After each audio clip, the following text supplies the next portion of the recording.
If you didn't believe it, well, you should. We got ourselves another day full of high intense level action here for Street Fighter League Japan, here for season number 6. Vicious here with Senkola in for session number 7. That means we've had up to 6 weeks thus far of intense, grueling battles, non-stop, full of team action, and we're doing it all over again to determine who makes it into the second part of the season. Now, for those that are just tuning in, we have 2 phases that goes on throughout the seasons.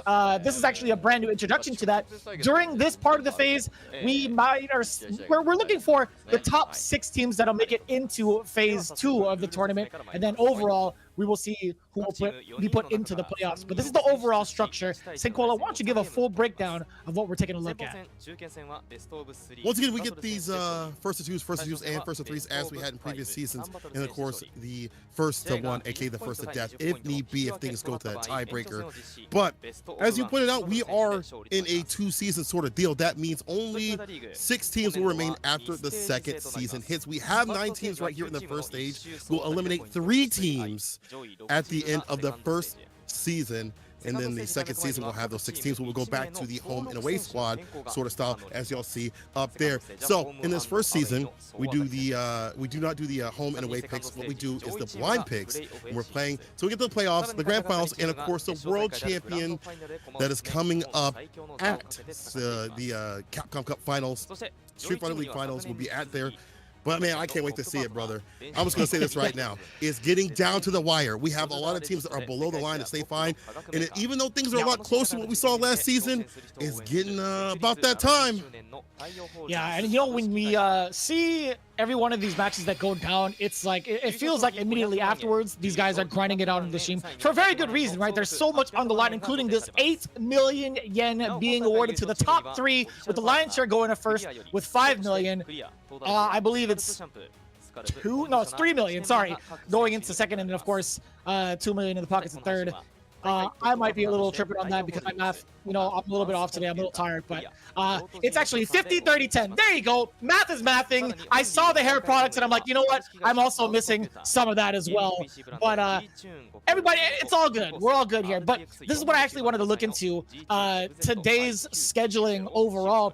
I actually got to talk to some of the players. I took a little bit of Senkola's advice and I was peeking around, right? I was kind of trying to see which one of the players had their homework, their due diligence done from their previous performance up until now. One of those players that I was looking for was actually Jazzy from HIROSHIMA Team Ixta. We'll get there when we get there, right? Nagoya Oja Body Star going to be facing off against GyoGun for match 1.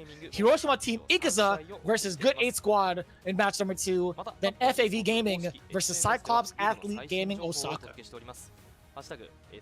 Man, Nagoya Oja Body Star is a name that we had saw in the playoff section last season. They were so close to qualifying in the top 3 spot right now, right?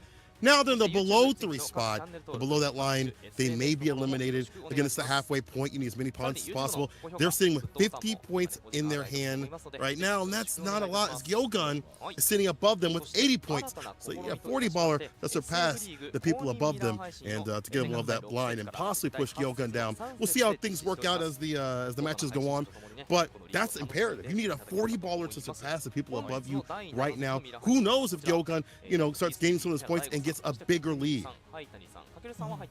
Is that young man Kakeru on the top right? Is he also co-streaming this? That's kind of hype.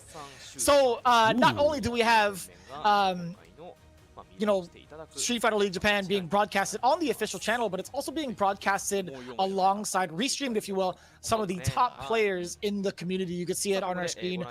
Very special guests as well, Nemo and Shuto. They'll be restreaming alongside us and giving us an even bigger breakdown of the opponents that we have today. But for the most part, yeah, it's really interesting to see. Kakeru has actually been grinding it out. He's not even on any of the teams just yet. I would imagine somebody has to pick him up for the second phase, but we'll see how that goes. Let's take a look at our first team coming into it. Nagoya Oja Body Star, the High Priest, my man with the Dalsim. It's Tori Meshi, followed by the Hammer of Justice. It's not Bun anymore. It's definitely KB with the JP. And of course, the one who took down the very first World Warrior for Japan, Oniki, the professor, always swinging and always smiling, but when he's doing it, it's lightning fast. It's Akira coming in with the Kami, and he's been throwing down a lot of tech, Senko. Like, he's been throwing down a lot of Kami stuff over on Twitter these last couple of days. He's looking ready and primed for whatever comes his way. I hope the rest of the team is also just as ready. Hope they are. They better stay fine, because this is GyoGun as they are swimming upstream. That top spot, starting off with the Prince of Rapids himself, Mizuha with that wild child Kami. Scandy Kami, I should say. Right after that is going to be the likes of the hero of Sunrise, Moke, that fantastic Chun-Li play. No Rashid just yet, we'll have to see. Right after that is going to be Mr. Optimal, Mr. Jumpman, yeah. Macho Ball, the god himself. And then right after, ending things off is the 2D god, I should say, with that power glove play, Mago. I definitely have some knowledge about Mago's power glove that I saw on FGC Translated. Shouts to him. It's all about keeping your hand positioned with a little bit of Velcro with the glove, and that's why he has it. So he uses the glove to keep his hands positioned in one spot, has a little bit of Velcro to make sure it doesn't move that much, and he's looking to patent it and sell it. So that's why we see the glove from Mago, and that's why we, I guess that's why he has his hands sturdy when he plays it. I wonder if it's enough to cover any of like the macro buttons that are far in on like the shoulder buttons and whatnot, because you would kind of need some of those shortcuts to do drive impact quicker, or even like a drive parry. I know a lot of players have adopted that style. Even further on in like the later end of Street Fighter V, a lot of people kind of macroed the throw button to one of the shoulder buttons, or even like V trigger, right? So I kind of wonder if having that new style, or like, I guess, you know, a new peripheral for yourself can help out while at the same time having that glove. So we'll see if that works out for Mago, but this is gonna be interesting, right? I think this is something that Akira wants. I think this is the matchup that he was looking forward to on a personal level, because then it's not even just who's the better player, but who's in terms of like on their team, but who's the better Kami player specifically. Last time we saw Akira, he was fighting Kazunoko, and he lost that match. He really wanted to win against you know, someone that had inspired him. So, you know, like, especially once they get the W. Whoa! Whoa! Did he just release his power? Did he take off the weights? That's how he needed the glove? Damn. I don't even need the glove? Is that what's up? That's actually kind of wild. That's actually kind of wild. Oh my god, Marco. I was waiting for time to freeze or something. I was waiting for him to do it. He actually exclaimed, "It's time I take off my lethal weapon." I feel like it should be time to reveal your lethal weapon, right? Instead of keeping it like under wraps, that's when you unleash it. It's like, it's time to reveal my full potential. Yeah, I'm not sure why he took off the glove when it was giving him so much benefit. Good to stay sturdy against the likes of Akira. Akira says he's actually pretty nervous facing the same character. I mean, this man's a man of emotion, right? We see him either whether he wins or loses. Very emotional. But I feel like deep down, as you were putting it, as we have seen, he wants to get that W, man. Someone else picked that same character as him. We saw him lose to Kazunoko. He can't let that happen. This is his bae, all right? This is his original. He's like, bro, you were just a tourist, bro. You don't know about the Kami life. I mean, he does. But we've seen Mago mostly on the jury out here. And honestly, I do like Mago on Kami or the jury. I think the way that he wants to play this game, me personally, I like seeing him on the Kami. I like his playstyle better on that. But maybe having two characters is better off. But either way, Akira, he's been through the ringer against the mirror match. So Mago will have to show him something way different than Kazunoko did. Yeah, I feel like Mago, the way that he wants to play is pretty solid in terms of fundamentals. He wants to play the footsie game pretty well.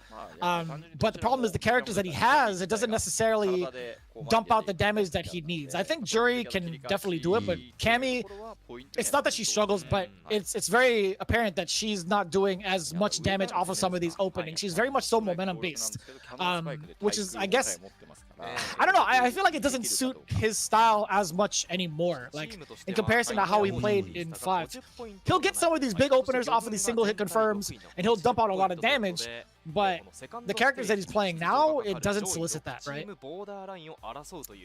Yeah.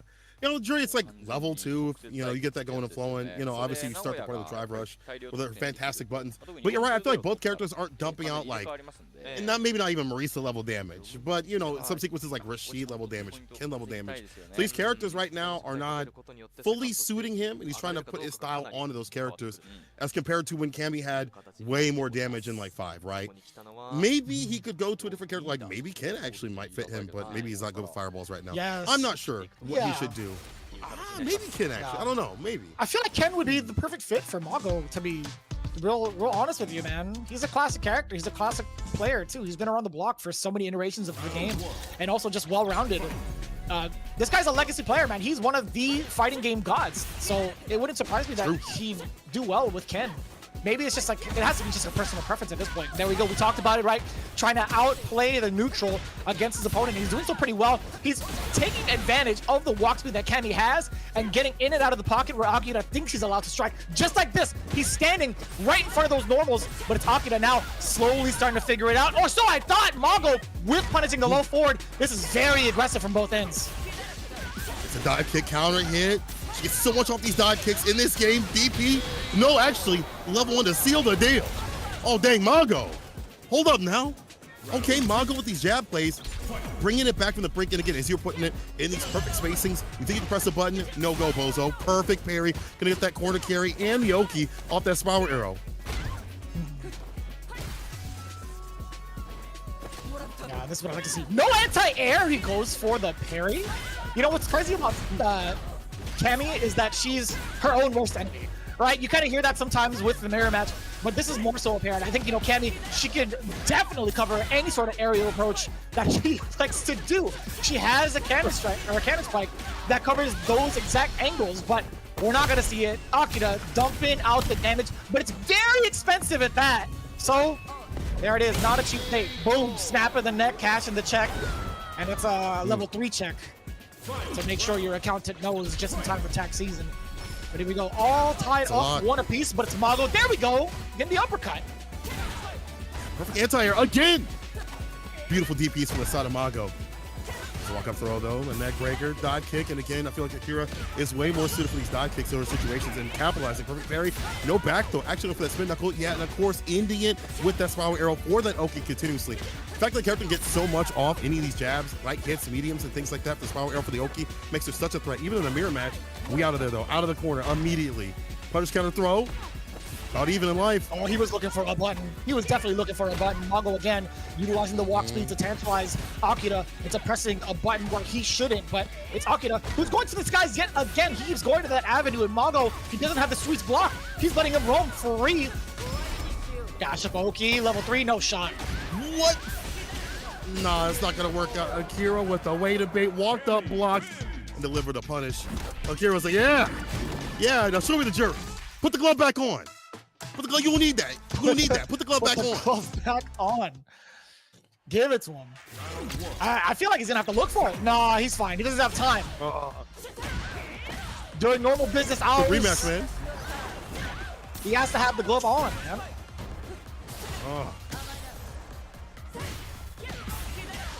This is nasty. Akira has a pop in the corner. Space traps just like that with the pickup. Level 1 once again. Is that enough to get? No. One more hit. It's not. Ralston burnout. Akira doesn't need to overextend, right? He doesn't need to put himself at risk.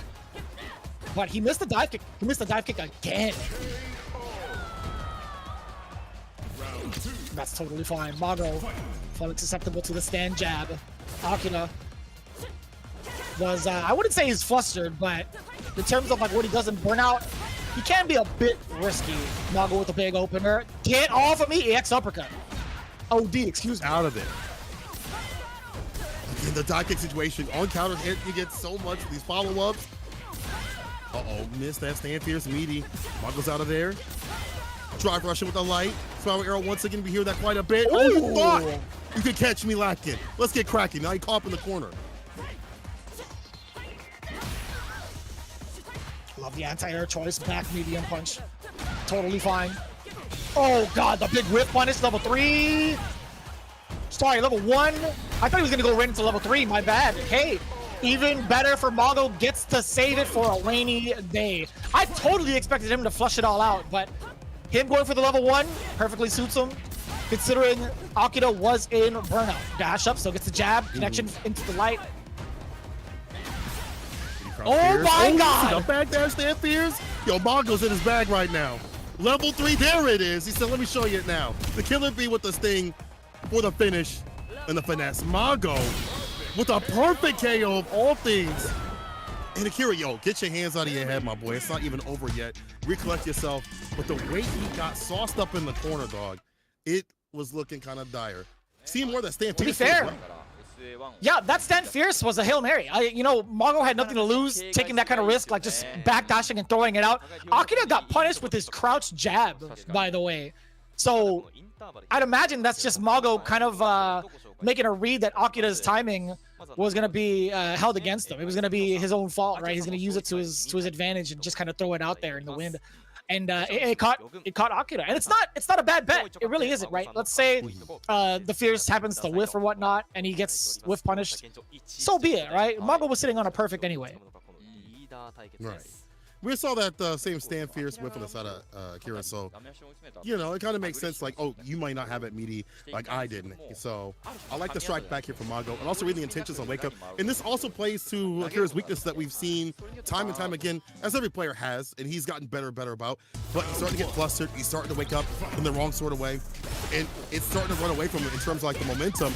He's getting all poked at every opportunity. And look at the punch counters coming through once again, over and over again. Crouch Fierce, hella meaty side of Mago. And the momentum is all in Mago's hands, which is the way he wants to play. Oh, I can't believe it, dude.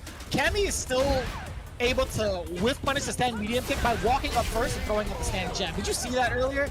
That's kind of nuts. She's mad fast, yo. And you understand heavy kick too as well for the punish counter against the crouch meaty kick. Good character.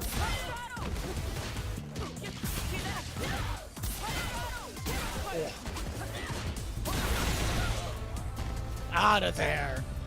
That's a risk Mago is willing to take, just kind of backing off a little bit, being at the deficit with the drive gauge. I do like the uppercut against Akira's approach. Do it again. Yes, sir. Make him play the ground game, Mago. There you go. See, this is the exact Mago that we want to see, being the oppressor and forcing the ground game more often than not. There you have it, Mago outclassing the young gun. You thought you could jump in on me? Maybe he was all ploy. Maybe in game number 1, he's like, you know what? I'll let you have your fun until I clip your wings. Mago, 2 games to 1. All according to plan. It was all according to plan. He even backed up and said, come on now. Like a lumberjack, I wish you would. Go on and jump. Go on and jump. I'll check you out that airspace. Continuously happening for the side of Mago. And listen, Akira may have more tech than any other Cammy player, or most other Cammy players. But when it comes to that long gameplay that we see from a person that's been in the scene for years upon years, maybe longer than Akira's been alive. I'm actually not sure how old Akira is, but for someone that's been around for a long time, you see that classic sort of gameplay inside of Mago. This is the Mago I wanted to see. This right here is the Mago I wanted to see for weeks upon weeks. And it's not like he was terrible previously at Street Fighter League or even at EVO. It's not like he like drawn in pulls or whatever, but this confidence, this control, the puppeteering, what he does with his footsies. This is the Mago I wanted to see. And even in something like a mirror match, which is difficult, Mago controlling Akira in these last 2 games dominantly. That's the Mago, the 2D god that I'm used to. And I think that's the big confidence booster that he needed, considering what he was going into this match with the current stats that he has, right? He was only 1 out of 3 thus far. He had scored 20 points. He had been able to get an anchor match prior to that, but the same could technically be said about Akira, right? Akira was coming into this game at 1-4, so this was a huge confidence booster match for either of the players. But taking a look at the overall stats, man, those are some clean numbers, right? In terms of the anti-airs, we got 50% from the side of Akira, 57 from Mago. Then when it comes to the OD reversals, in terms of the OD uppercuts, 100% from both ends, which is pretty good, right? Keeping it ambiguous as to when they want to utilize it. You're looking at the tech throws, man, 30%, 3 out of 10. Now, granted, Mago has 0, but 3 out of 10, that's a lot of life, big dog. Yeah, it's quite a bit. And drive impacts, of course, 100% on both sides. But back to those anti-airs, Mago was definitely on point. We saw him back up 2 times twice as nice for those DPs. He's going to leave with 10 points for his team. Mago taking that first game. GyoGun swinging upstream a little bit further, but it's not over yet. Not even close.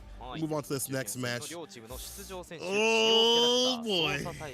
World Warrior champion coming up right now. Oniki. I was going to spoil it. Oniki's coming up on the deck, people. Okay. So Kimberly on the classic. And Macho versus Oniki will be our next match. So Macho we haven't seen in a while, right? Is this our debut for Oniki? I don't think we've seen him play yet, right? According to, I think that's right. I don't know if I'm tripping or not, but yeah. Oh no, Oniki's played once perhaps, but either way, we've rarely seen him up on the stage. So this is going to be very, very exciting. He's going up against Mr. Optimal as well, so that's going to be quite scary. You know, going back to Oniki, like when he was playing the World Warrior tournament, how he got to that top spot, it just felt like he was like fast and frantic and just hard to stop. People were not checking his dashes and his command dashes, the slides and things like that, overloading that mental side continuously. I saw other people talk about that, like, oh, why weren't the other players checking that stuff?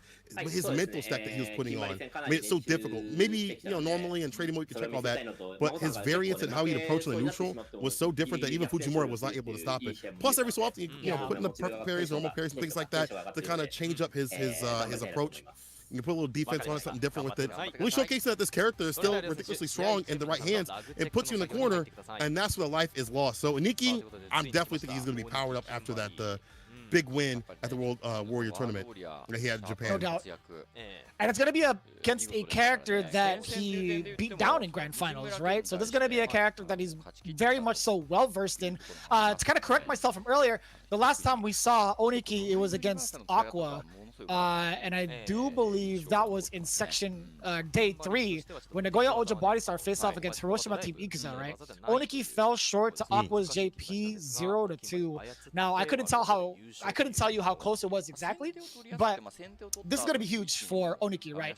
Coming from that momentum of winning World Warrior, I'm almost certain that this is gonna be more so a challenge for Machobo, respectfully, right? Machobo has been Mr. Optimal for a very long time and for a very good reason. He's been one of the most high damaging monsters off of single hits, and also just the right spacing, just the right routes in terms of getting some of these hits. He's been, what else can I say, Mr. Optimal. So we'll see if whether or not Machobo can actually get his game plan going against Oniki, because as we all know, you know, Kimberly very much so heavily momentum based in terms of defense. However, not necessarily the best. She does have some tricky stuff like some instant air OD Tatsu, like Bushinkaku, but that's not going to necessarily get her out of situations where she's pressed with a meaty after a knockdown.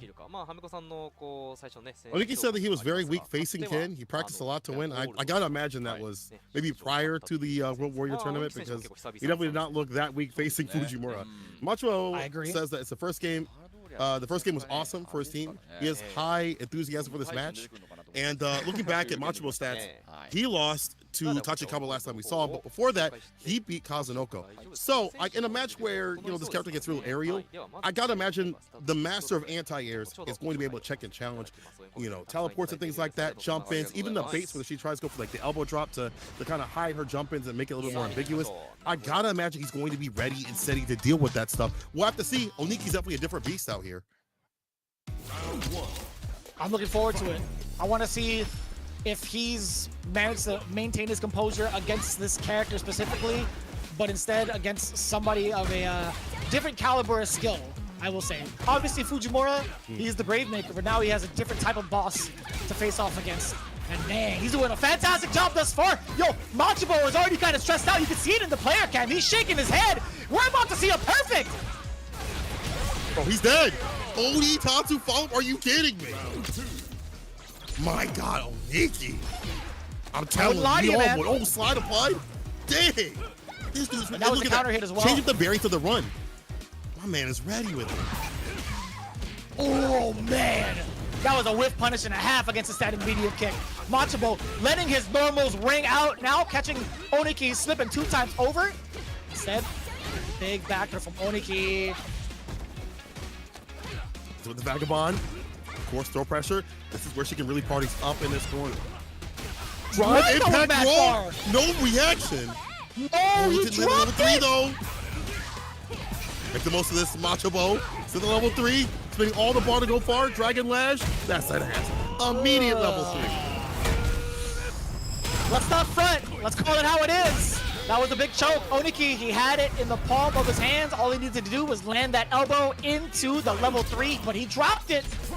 I hope he gets to recover mentally off of that because not a lot of players get a second chance against cats like Macho Bo. You ain't lying. At least he's got the buffs, you know, the power up, having extra damage and speed, be able to keep up with Ken. Oh, yeah, see, he's not going to be deterred by these elbow drops. He's not going to fall on his face trying to anti these. Sweep off the feet, the raw stuff, but the side switch is challenged with the stand light punch counter hit. Oh, yeah, take him to the corner. In hands top, so give me my Oki. Double dash into tech, though does not connect. Very brave tech, son of Oniki. Got the forward throw, she gets the dash up, but no, that's not real. The big punish counter into level 2. You already know, we do this all day, every day. Oh, overhead. One more hit will seal it, and this is bad. Go for that burnout, that chip, no dip. Yeah, that's it. Macho Ball. Mr. Optimal. That was so sick. Did you see how much chip damage that was off of the Odin Jinrai kick? As soon as I saw the first two, I'm like, oh, that's it. I didn't expect it to chip for that much. That was monstrous. This character's like a chip master, bro. Any sort of flavor you want. Those supers are ridiculous. This guy, oh my God, what? How did that medium punch clip anything? That was so far. That hitbox is ginormous. The fact that it caught Oniki pressing a button was so slick. And the confirmed, man, I am taken aback. Mr. Optimal, he's woken up. He's a different beast right now. Watch out for the throw loops. Oh, backed away for that throw play, denied it, hit him with the medium. Macho Ball wants that point. Optimal on not only combo usage chip, but also he's spacing out his normals. ODDP immediately drive rushing with the stand fierce. Stand fierce again. Not get the follow up, but still killing that drive gauge ever so slowly. The backdash! You know exactly Oniki what he wanted to do. Reading the back throw appropriately. Oniki been a little bit too obvious on his approach against Mr. Optimal, not able to stop it. Get off of me. OD up. Oh, and counter hit. Dead! Optimal! Absolutely optimal! Are you kidding me? After the OD fireball, run-up step kick, got the counter hit, was able to confirm the rest of it. That was slick. That was the most masterclass Ken I have seen. That was the cleanest set of games. And it's really unfortunate for Oniki because, again, he faced off against one of the other big Ken players in World Warrior Japan and smoked them. That's right. But Macho Bo, 2 games straight when he should have lost game 1, by the way. It was a very critical drop from Oniki. Man, that feels bad, man. Feels real good though for Macho, I ain't gonna lie to you. For him to check and challenge the dashes, to not be caught lacking against the elbow drops and the variants of jump ins. For him to get what he wants in those last games, man, Macho was definitely on one right now. And also, one thing I really like about Macho is his stand fierce usage. We see the stand fierce continuously catching back dashes. It feels like a big staple of his game plan for meaty situations, catch back dashes. And look at that. Only, you know, had the anti-air once, but that's all he needed because the jump-ins were not landing just in general. In the ODDP, busting out. Fantastic play from Macho Bro. One drive impact landed. I feel like that could have changed the fate if, you know, maybe my man Oniki would have just kind of came back and collected himself after not landing at level 3, I should say. But man, Macho Bro, maybe it wouldn't have happened because Macho Bro was just, on that last game, was just aware and awake of everything Kim wanted to do. Yeah, I totally agree with you there. There's a lot that Macho Bo kind of did to kind of give different looks in regards to his offensive pressure. Like we talked about standing fierce being in the right place at the right time, but when he had his pressure going for meaties, his spacing and delays on the standing medium punch were everything too. His frame kills into meaty standing medium punches too really had Oniki second guessing a lot, right? Once you have him kind of stuck in fear after the standing medium punch, that's when you could kind of utilize the walk back into standing heavy punch or slight stutter step into heavy punch, the whole lot, right? So Macho Bo again, fully utilizing the entire plethora of punches that Ken has, and it was super impressive. If you guys are ever looking to watch how to beat the Kim matchup, it's that right there. Just don't let her play. Just don't let her play. Yeah. All right, Torimeshi versus Moke coming up next. Ooh-wee. Anchor match, all rated on the side of both these players, on the Sim and also on the Chun-Li. Matchup we don't typically see, so I'm curious to see how things are going to be working out. Torimeshi, we saw him at EVO. I believe he qualified for the flight and trip to EVO from like the PlayStation, Japanese like PlayStation tournaments that they had. So I think that's how he got out there and he did a lot of work. And then Moke, still in the Chun-Li, has not switched to Rashid. You know, has already put so much time and grind into Chun-Li. I feel like, you know, at this point, stronger characters. So like, why not stick with this character that maybe you vibe with a lot more than this new Rashid? 3 games right here, first of 3. Gonna be a longer game, longer set, so longer time to deliberate and acclimate what the opponent wants to do. But it comes down to this for GyoGun. They can walk away with that 40 bomb. It's going to be difficult to get these points back to run it back to a first to death. On the other side, I think it's Nagoya Ojibody star. This is going to be very interesting, right? Moke is coming from a 3-game win streak from the anchor position based off of his performance pretty much Tuesday morning for some of us here in the United States.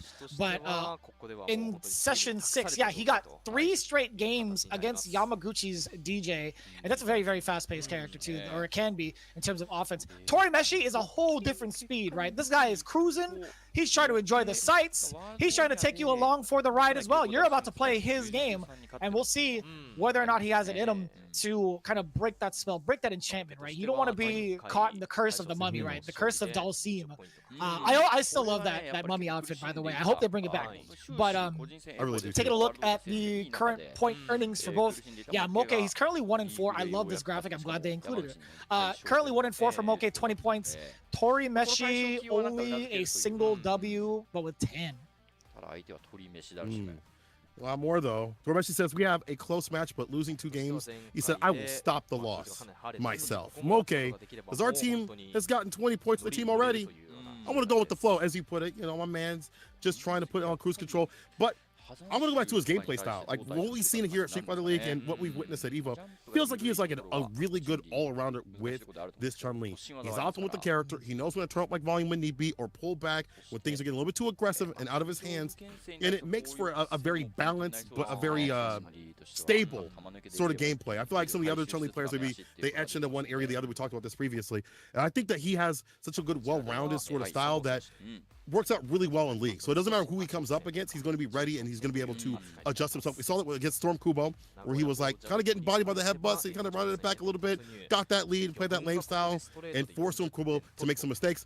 We'll see if that happens against Torimeshi. Torimeshi has a very flighty style. You're going to have to chase him down. He's never on the ground for too long. My man's either up in the air or he's got that movement, never in one spot for too long. So I'm wondering how Moke is going to chase him down, like full screen, mid screen, things like that. Yeah, I think that's pretty valid. One of my biggest concerns is how familiar is he with the Dalsim matchup specifically, right? Because he could be well-rounded, sure, against like traditional characters, Honda, Ryu, Ken, etc., even in the mirror match. But I feel like Dalsim is like the biggest challenge in terms of trying to catch him. So we'll see whether or not he has it in him. Slowly starting to approach again. Chun-Li with very impressive walk speed as well. That was a good snipe out. Already checking the flights. He's like, you know what? You haven't been cleared yet, sir. You can't fly just yet. You sure you're supposed to go to Canada? I don't know about that. Oh, the Hazamchu right through the fireball. That's so smart. Impacts away for that fireball play. Oh my God, Moke. Okay. He knows a little bit of this matchup. I like to see it. Teleports away looking for. Oh, actually just a drive impact, not even a DP. These follow-ups, sweep, meaty setup. You're in burnout. It's a Baron at burnout too. Oh yeah, you're through. Oh no, I lied to you. Totally fine. Torimeshi kind of laughing it off.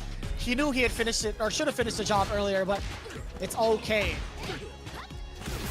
Hey, not bad. Also, being able to waste Moke's meter like that, only for him to run into the Yoga Flame. Man, I love the float decision from Torimeshi. Teleport out of the corner. Slap. Can you get the Yoga Fire out? Drive rush. Man, Moke just ran into the Yoga Fire. Again, the convergence here from Torimeshi, the fact that he's so ready and steady to capitalize on that is great. Oh, wakes up with the dive kick, the float. Moke's trying to find that perfect spacing to get those anti-airs. Jab counter hit. Doesn't find anything in the follow-up for the anti-air. Level 3 immediately. What a confirm too. That was off a roll forward. You might be dead. Woo. Yeah, that's a lot of damage. That is a heck of a lot of damage too, because there wasn't any significant scaling behind it. There wasn't any like special move as well. That right there is some optimal Dalcy. Shout out CYCLOPS, of course. When it comes to damage, when you're trying to access that with Sim in this game, you need to have those levels to really buff up the amount of damage that you want to do with this character. Like considerable to like how 5 was. Oh, here we go, punish counter. Double down with the Oki. No bait on the drive reverse though. That's the first time we've seen it, so makes sense. Yeah, he was pretty drive reversal happy the last time we commentated Tori Meshi's match, if I'm not mistaken. You're right. This is the first time I feel like Tori Meshi's been in complete control of the situations. Yeah, Moke, he's way more ambitious towards the fireball. Tori Meshi making a full read of that, gets the float, counters the Hazan shoe, and taking it down. Looking at almost game 2. Okay, cannot get a read. Okay, here we go. As soon as I said that, caught the drill in the corner, stomp. Oh no, OD spinning bird kick and the legs too as well. 10 show kick in there. Damage being done. How's that defense? The tech though does not connect. Oh, you are so. Oh, I thought he was gonna get that throw. Bro, the fireball follow-up saving the day. Yeah, this burnout situation is really tough. Dawson could do a heck of a lot of damage just chipping you out. Yeah, that's only if he gets that situation. When you're a chip. Yeah. That's right, yeah. The drive rush. Oh, you get the specific throw. Yeah, the ankle throw is what sends you full screen for Tori Meshi to set up. And I gotta say, man, Moke giving him no remorse whatsoever. He's like, you know what, you can throw me full screen, but I'm just gonna charge right at you. More than enough damage to finish. No, he outside. Okay, I was slightly worried. If Tori Meshi had woken up with like a level 3, oh, I would have felt so bad. Got clipped with that stand light punch or crouching light punch. There we go. We're gonna get the slide. No, this time the fireball. And now we see the stand fierce, like the adjustments, because usually when a slide, you get that, you know, hella plus situation after drive rush. You saw him, okay, woke up with a fireball. However, Tori Meshi getting in with a drive impact. That's splat. Close to a wrap. Level 3. Once again, show me the cutscene. Can't skip it. Mr. Fantastic himself. Accepted. Oh, that was sick. No shot. Drivers forward. The slide delay. Yeah, he was trying to catch a normal or a tech. No, try to yoga uppercut. Overhead is overhead. No way. He's got enough for critical art. He's got enough for critical art. He's got it. Okay. Bringing it all the way back off of 3 solid guesses against Tori Meshi. The drive-up situations, all very difficult to call out. Excellent, excellent recovery by Moke. So much confidence going into game 3. That was nasty. Mark of a champion right here. Mark of an absolute champion. I love to see that. And again, never say die, especially in this game where you have the system mechanics to keep you in the game. Tori Meshi, what are you gonna do next? What's your rebuttal? Defense, we got to see something different on defense. Maybe like perfect parry, something like that for the side of Tori Meshi. We've already seen drive reverse. Oh no, better start though here from OK. We're putting him in the corner. A better reaction, nobody home. Oh.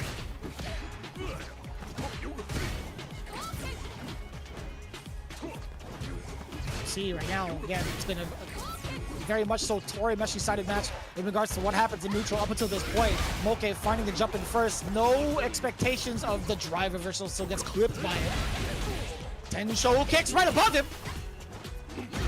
Perfect. And now calls out, that's the second time he's called out the yoga up. So smart. And now the low though, bro. You ain't watching those toes?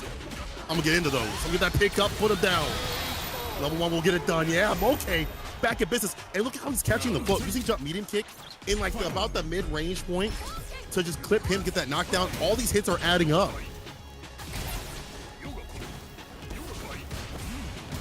Man, I still think it's cool that Dawson got an air fireball. When I saw that in the trailer, I was fearing for my life, man. Yoga Comet, one of the coolest specials for Dawson. Not gonna lie. What a name.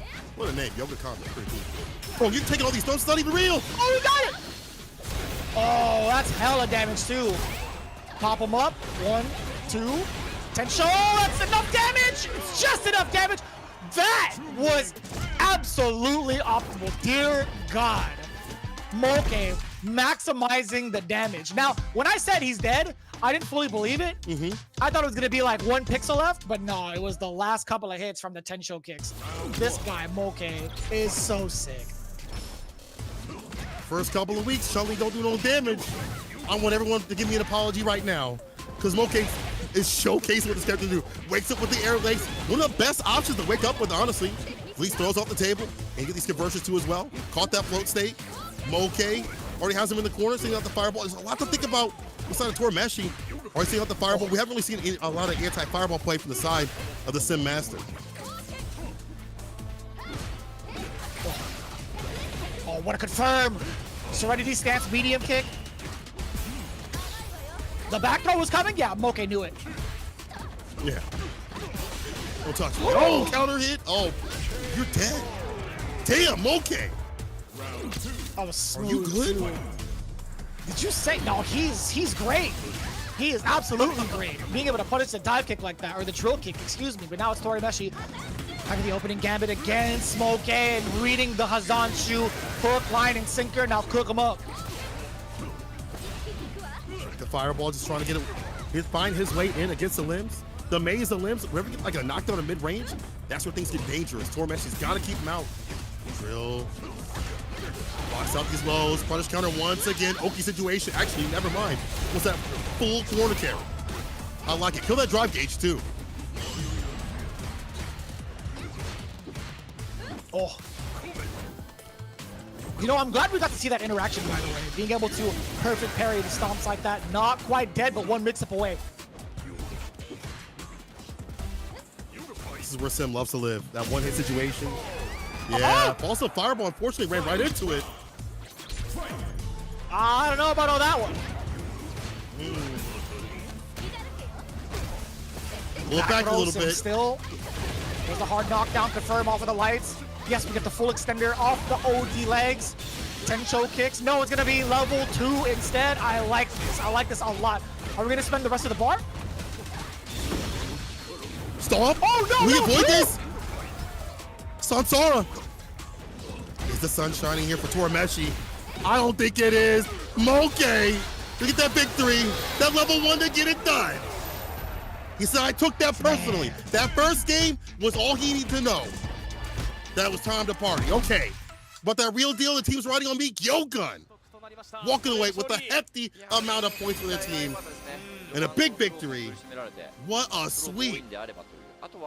Dang, the School of Fish swimming fully upstream with how many points? Was that a 40? That was a 40 ball game. That's 40. Crazy. That puts them at 120 points, if I'm not mistaken. Looking at the current stats, brother, are you serious? That's nuts. That shoots them all the way up. It's a very similar story to what happened in like the previous seasons, right? They've always kind of had like a slow start in the beginning. As soon as the halfway mark is done, boom, they're stellar. They're all good. But I do want to talk about that, right? I think Torimeshi had a very good amount of strategies against Chun-Li. I think the Yoga Sunburst at the end was absolutely genius. I love the perfect parry against the safe jump stomps, and I totally get why he wouldn't want to kind of resort to that strategy over and over again, because Moke does have the liberty to not go for the stomp and get a throw in. So I will say this, I think Torimeshi overall, he had the right idea for some of the defensive options he was looking for, but it's tough, man. Once Chun-Li is on you, you'd have to really be on point. And someone is optimal and is consistent in terms of dumping out the damage and getting that corner carry like Moke, it's going to be even harder, right? Any mistake leads you halfway to the corner. Half of your health is gone, and you're making these guesses that you wouldn't have to in 5 because you maybe had Wake Up Gale and stuff like that. They're not here in this game anymore. It's easy to say, yo, just perfect parry or more, or drive reverse more, whatever, and maybe add more variants. But honestly, Moke's reads have been fantastic. I'm not sure what Torimeshi could have done even better. It's just Moke was just so far ahead in that match, bro. Just 2 on point, 2 on fire. And Mizuha saying the team won 40 points. I have nothing more to say. Perfect. We just see quite a bit of perfects from the side of GyoGun, so he's right about that. Oh, we saw some duffs today, man. These guys, I gotta say, sometimes I am a little worried about the School of Fish, man. I am kind of curious to see what GyoGun have been doing to prep themselves for the next one. I know, I mean, I watch their streams. I watch every one of these cats stream, or at least if I can't watch their streams, I'll watch the CFN before showtime. And I gotta say, man, like, it's one thing to see them practice and another to see them perform at the levels they're practicing, right? I want to see the success directly reflect all the hard work they've been putting in, and it hasn't fully been reflected up until this point. This was a very, very confident game, the whole series for all three teammates, and I'm very happy to see they're performing at the levels that they've been practicing. They mentioned that too as well, right? They said they couldn't get 40 points in the past, and they're so happy. And Machabo, you know, coming up and talking about Kimberly, how she's a fast character. I gotta say though, Machabo was locked in. I've not seen people, even in the World Warrior tournament, check and challenge Oniki like that. It is, you know, people can sit here and say I do that in the training lab, but someone like Oniki, their pressure, their variants, how they change up their jump arcs and things like that, how many different looks they show, is difficult to stop and stuff that dude. But Machabo in the last two games did it every single damn time, and how he utilizing the stand fears, media situations, how optimal he was, his chip, perfect. He said he was going to lose straight. Like, yeah, not the way he was playing. I don't. We thought the exact same thing, right? That drop off of the elbow into level 3, Oniki was supposed to have it. He was genuinely supposed to have that first game. But there's also an aspect of mental fortitude, right? If you don't have it, then more often than not, the other player who does is going to be taking it down, and that was Machabo. He truly was the winner for keeping his composure. He was a little tilted. I don't know if you guys noticed the player cam, but really early on in the games, he was like tilting his head. He was making like some gestures. Even between games, he was like, or between rounds, he was like scratching his head out of like frustration. He was feeling it, but as soon as that drop happened, he was like, oh, I'm in. Oh, that's mine, baby. We also have Moke just saying, so happy for the win. And then Mago says that I think it's next up is Team Detonation Focus Me. I believe that is what they're referring to. Team Detonation Focus Me is next up. So again, as you put it, we want to see that hard work being rewarded or showcased in Street Fighter League. Obviously, it's a different thing. You have a team riding upon you. You have to worry about certain matchups and particular matchups. You know, it's a different sort of feeling. So they have to prepare for that different sort of arena.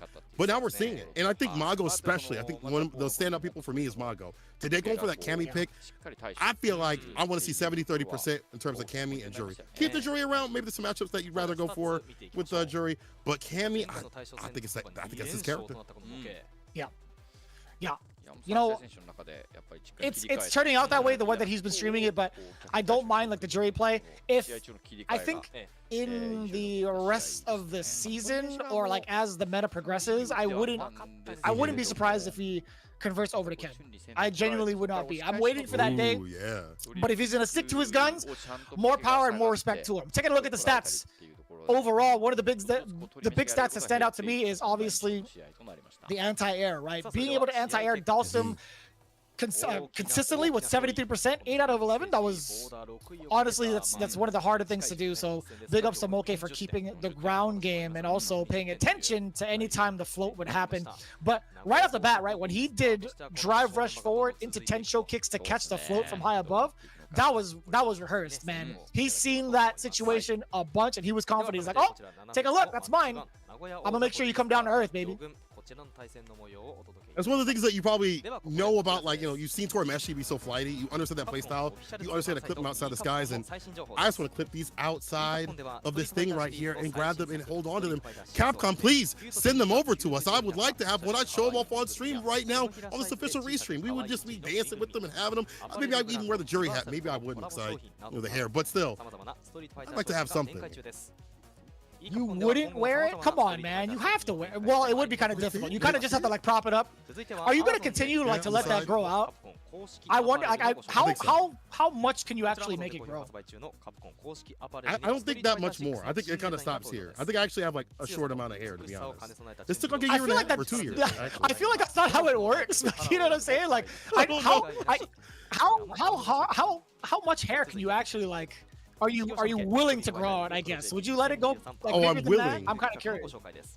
Yes, I do want. I want to go as much as I can. Actually, I give me feel like like 2 that more would years. make and you we'll have see to what like, happens. you would have to like zoom out your camera a little bit now to kind of like make sure it all fits. I feel like, yeah, you'd have to actually sit back in your chair because that's actually kind of huge. But enough about the hair talk. Listen, you guys have been tuning in to Street Fighter League Japan these last couple of weeks, and for even more details, for more intricate details on some of the teams, sure, it's going to be in Japanese majority of the time, but go ahead on Twitter, go to @Capcom_esports, and one of the cooler things about Twitter is that anytime they post something, which is going to be like the latest and greatest in updates for the teams, the events, any of the caravan in-person events, whatever, you can find all that out as soon as you hit the show translate button, which is super clutch. That's how I've been able to keep up with everything going on in the land of Japan, and it's been very insightful too because they also tag a lot of the players too. So again, Capcom_esports, if you want to follow along with a player that you think is really cool or performing way above that you ever expected with the character, and you want to kind of borrow their tech and return it eventually, listen, man, be sure to follow them because it's been a gold mine for tech. And these guys, man, speaking of gold mines, these guys have the gold mine of merch. These guys always get hooked up with the classic drip. I pray that we get these sent off. I'm telling you, can we get some of these? We wear it on stream, like this is free advertisement. And I feel like the commentators always showcasing it to kind of taunt us a little bit. We're gonna tease you a little bit of the match coming up. It's Hiroshima Team Itsuka going up against Good 8 Squad. That is the winner of last season, and a bottom tier team looking to be at the top tier out here. Listen, people, don't go anywhere. We're gonna have more Street Fighter League Japan action coming your way after this break. Maybe grab some stacks. We'll come back right after that. All right. 番組の中でご紹介させていただきますので、どしどしお願いいたします。そして現在ご覧いただいている YouTube、Twitch の各チャンネル登録、各種 SNS のフォローもよろしくお願いいたします。さらに YouTube の高評価、グッドボタンもぜひお願いいたします。さあ、この後は試合準備のため一度インターバルを取らせていただきます。20時2分からは第7節マッチ2、広島チーム戦対グッド8スクワットの模様をお届けしてまいります。それでは一旦失礼いたします。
漢方薬の材料どれだったかな。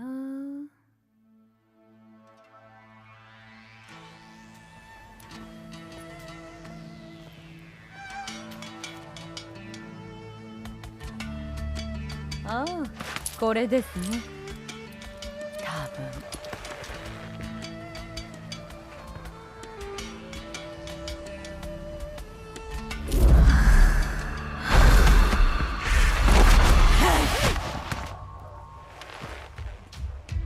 じゃあお味見をどうぞ。はい、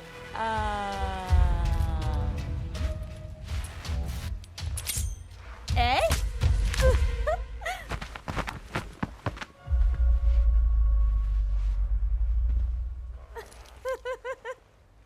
その量で1000人ぐらい死ぬ毒もありますよ。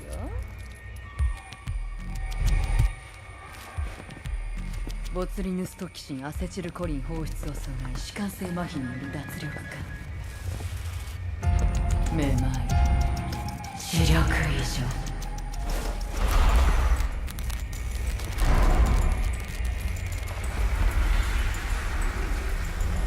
まぶたが垂れ下がり、喉が渇き、声が出ない。嘔吐、下痢、腹部膨満、そして呼吸困難から心肺停止。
駒投げって言ったら不動産じゃないですか。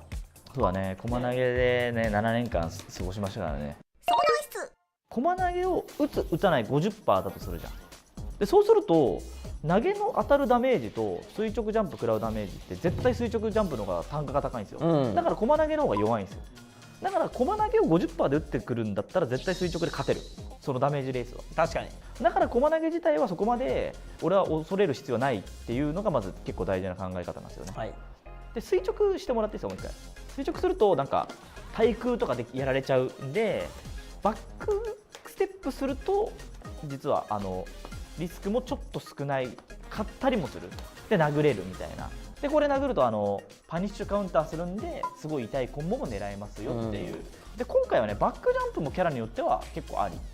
今ので台形とかいけるかもしれない、もしかしたら。でパニッシュカウンターするんでバックジャンプで逃げながらもリスク合わせれるキャラクターとかはそれやるといいと思います。大事なのはリスクを合わすこと。はい。駒投げキャラにずっとこうしゃがんでて待ってて駒投げ食らってる、駒投げうざいよ、いやそりゃそうですよっていう感じなんで、ね、それはちゃんとリスクを与える選択肢を取るといいと思います。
We're back from the break with more Street Fighter League action out here on the official restreams. My name is Cola. I'm joined with Vicious. Now let's get into this second match. Hiroshima Team Isuka going up against Good 8 Squad. Let's start off with one of the bottom teams right now looking to get the top spot. It's the Magician looking to work his magic. Always thirsty for W. Aqua on that JP. Right after is going to be the Fighting Spirit himself, Jazzy Jeff on the loop. Right after that is going to be the massive pad grappler, always with that grip to do it, Kichipa, Lucky Magic himself. And after that, last but not least, is the Storm that is always approaching, Storm Kubo, rounding out Hiroshima Team Isuka. Remember, these teams, or this team, I should say, is at the bottom, looking to climb to that top spot. They need a lot more points to find out Good 8 Squad. I'm glad Jazzy decided to play along with the team. All right, into the next introduction, we got the Good 8 Squad, the battle consultant, the man with most of the W's. It's Tachikawa bringing in the heat, followed by the Cosmic Buster, Bugera, also bringing in different looks with different characters. None other than the Singularity following up right afterwards. It's Kawano with the Luke. And of course, the man with the plan, Capcom Cup champion, Gachi-kun, the honest hero. Now, I didn't get to talk about the characters that each of these individuals play because it's been varying from match to match. I think a lot of these players have been playing different types of characters depending on the situation. So with that in mind, I want to see what the surprise is going to be between each and every one of these matchups going forward. Tachikawa, he can play a plethora of characters, a plethora of different playstyles. Bugera does have a jury, does have a DJ as well, but it's primarily been DJ. Kawano, he does have a Luke that's been under the tutelage of Tachikawa. Gachi-kun, he has the Rashid currently, but I think he's been practicing another character on Serene. I don't know if it's going to come to fruition or not, but either way, it's going to be Kawano stepping in with Luke first against the Storm himself, Mr. Storm Kubo and E Honda. Let's go back to Kawano for a second. My man, every time I watch him on his stream, is playing literally a different character. Again, my man looked like me, but with way more skill. However, the thing about Kawano is I feel like he hasn't really grasped the game in the way that he wanted to. He kind of had a later start. Well, everyone else was thinking about Street Fighter 6. He was thinking about Street Fighter 5 for the Topanga League. And from what I hear, has not really found his path with this game. He feels like he's at 50%. Shout out to Mobich, give me that information. That was a few weeks ago. Let's see where he's at right now. He's going up against Storm Kubo, who has been showcasing some fantastic tech with the Honda. Maybe not always find the victory, but showcasing the depth of this character and how far you could push a character that's perceived as a little bit more on the brainless side of things. Well, I mean, that was the initial thought, just because he had a very simple strategy that granted him a lot out of it, right? When you talk about the headbutts and the butt slams, one of those things, the headbutts, very difficult to kind of contest against, right? Despite it being punishable, it is negative enough to punish. You have to be close enough to do it, right? It does have pretty significant startup, so from further away, it can be contested and punished properly, but from closer ranges, it's just so difficult to manage, and it does so much chip damage to your drive gauge. The other big nuisance that Honda has is the butt slams. If you fall into that bad boy, or you block the wrong way, or you get punish countered, you are in for some damage, right? If it's blocked, it's plus. He gets to pursue a normal immediately afterwards, but nothing too detrimental. You get like a crouching jab or something like that if you wanted to. His other medium buttons are very much so on the heavy side, so nothing to really worry about there. It's mostly just going to be jab pressure, but he's still close, right? If it hits you, it's a knockdown. It's a pretty hefty knockdown at that. If you get punish countered, you get wall bounce. You get ground bounce into a combo continuation, like standing roundhouse can actually link into it. It's really disgusting. So that's kind of primarily why he's been so quote-unquote brain dead, right? It's a pretty high reward for something that's doesn't require a lot of thought, but I think Luke is definitely one of those matchups that force E Honda players to kind of think about their approach, right? I don't even just think about the Fireball game, right? I think E Honda does pretty decently against the Fireball game. He has neutral jump fierces. He has OD headbutts on reaction, having that armor. He could butt slam also, if he reads it correctly, to kind of zoom his way in there.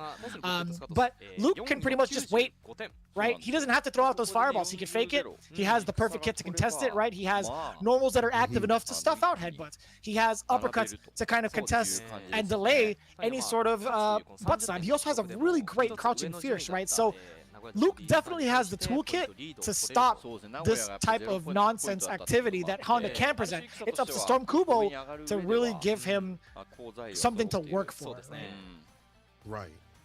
I think even more so, like, on defense, one of the problems with Honda is that we started discovering is, like, when he's on the back foot, it kind of sucks. You put him in the corner, you can't backdash like other characters to avoid those throw loop situations. And someone like Luke will put you there without much drive gauge utilized if they have the perfect knuckle combos. That's going to be a big test here for Kawano. He's got to have those perfect knuckle combos on point to lead him to the corner, to maximize the damage, to get the most out of these situations. Kawano himself said, I have to start my engine from this match. You know, maybe this is the starting point where I start my engine, where I get going and flowing, where I start, you know, start my dominance in Street Fighter League. Storm Kubo himself said, I had nothing to say, bro. I just gotta get everything out that I can to win, no matter the opponent, no matter who's up there, Evo champion or not. I'm gonna cop a W. So, going back to Kawano, he's going with the classic. We saw him on the modern previously, and it didn't feel like it was working out. Like the first time we saw him on the modern, it was like the Rebel Kumite last chance qualifier. He got like 16th, which is really, really good considering. But every time I watch him on modern, I'm like, is this really you? You know, sometimes you watch a player, you're like, over time, and you watch them grind, you're like, is this really what you're about? So going to the classic, you know, he has, as you put under the tutelage of Tachikawa, who has been a fantastic coach for that team. I'm wondering if Tachikawa's like, bro, modern ain't working out for you. You a classic man, my boy. You are classically trained. Let's go back where you have all these better buttons. You have light kick, you have medium kick to jail people out. Light kick still decent as a buffer. You can drive rush right after. Like that style, maybe riskier, but still can work out. If you have more options and you can DP and you have good reactions, maybe this is made for you. So we'll have to see if this this works out here for Kawano. I will say I think there might be something else in that conversation to talk about in regards to why he would go for classic Luke in this one. I think having a pretty, I want to say pretty good jump in normal to kind of get past the Honda with like jumping heavy punch could be a pretty great tool to kind of like get past some of the anti-airs that Honda has. I think also in the neutral department, having a standing medium kick prep for this matchup specifically is a great contender to keep Honda off of you. But other than that, I can't really see like the big advantages between like classic and modern, specifically for this matchup. I will say he does get some of the fancy stuff back if he's in classic, right? He's able to do in the corner, perfect flash knuckle, the light one, into jump medium punch, delayed flash knuckle for the safe jump setup, and I think that's really good specifically against Honda because he doesn't have a guaranteed OD, not guaranteed, but he doesn't have like an OD DP to kind of help him. His defense is a little bit lackluster, right? The only thing he really has is being able to utilize that armor, but I kind of wonder if that armor would actually blow up that safe jump or not. I'm kind of curious. I remember seeing people trying to find some different things against like the OD headbutt. I don't know if I've ever seen anything like side of Luke, but like having to have something ready for that in particular, just in general. So we'll see if, you know, Kawano has something. But again, like every time I watch the stream, like I think it is good, even though he's maybe like kind of like switching around to different characters, either to learn them or otherwise, or maybe like to main them. Like at least he's had a good handle on how to utilize a lot of characters and, you know, the different playstyles and what they're going to bring to the table and understanding better matchups, I'm assuming. We saw that in 5 where he was able to play a multitude of characters, even though we didn't see them all the time in tournament. He's been known to play like 6, 7 characters. He's kind of like Punk and Mena RD. We'll have to see if this classic is enough to take down the man with the hands that is Honda, that is Storm Kubo. Now I'm really curious to see if Kawano would go for that safe jump option, because now that I think about it, I think OD headbutt beats that safe jump option that Luke has in the corner. We'll see how it plays out though. I'm talking about the neutral jump one, but we'll see. Because of the armor being one hit on initial frame, first frame through 8th frame, then another on 9 through 32. So we'll see. Damn, that was sick. Got the perfect parry on deck. Oh, no confirm off the crouching light. Yeah, no follow up. Back to the screen we go. This OD fire. Oh, we talked about that. The OD headbutt, that fireball. He was waiting for it. Standing medium kick, yes sir. Being able to keep Honda at bay. Oh, that was sick. slapping him down. I love how it's a knockdown too. The jump heavy punch, just being able to send him straight back down to kind of get yourself ready for the next one is really, really good for Honda. A distance to harass.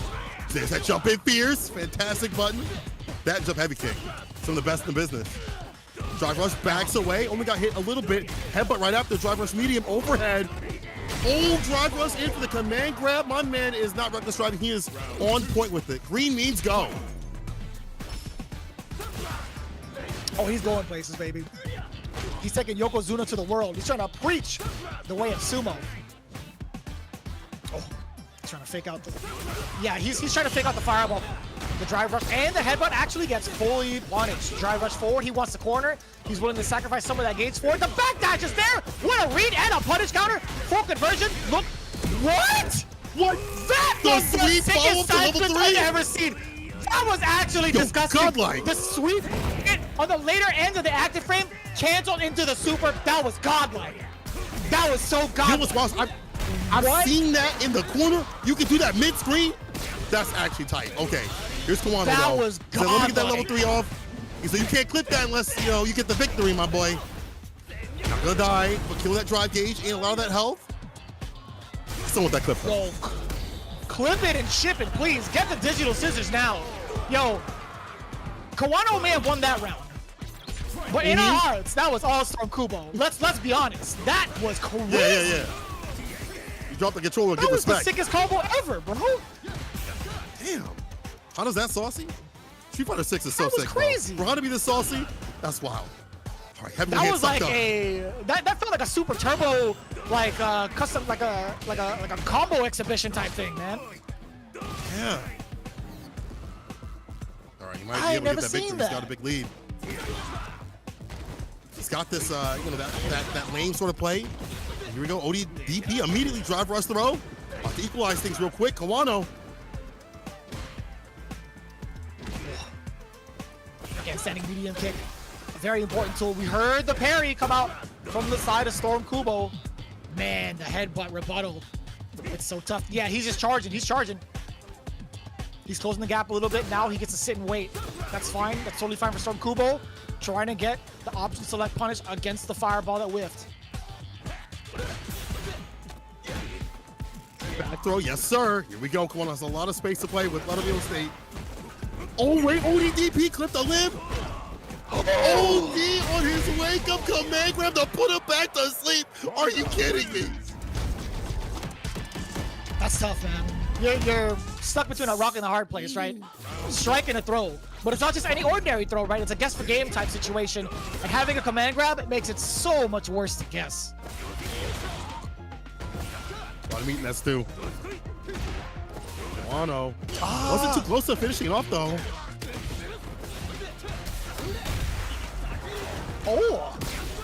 I think there could have been time for Storm Kubo to cancel that crouching jab into DI. He missed his opportunity. Very lucky for Kawano. The crouching heavy punch, we talked about that earlier. Gets the whip punish, breaks the neck into the dirt. Kawano back in business right now. A lot stronger with that perfect KO. Dominance in the neutral too as well. Less fireballs, more buttons, and now denied that butt slam to land. OD headbutt to stock up with heavy hands. Blessed by the Lord of Sumo himself.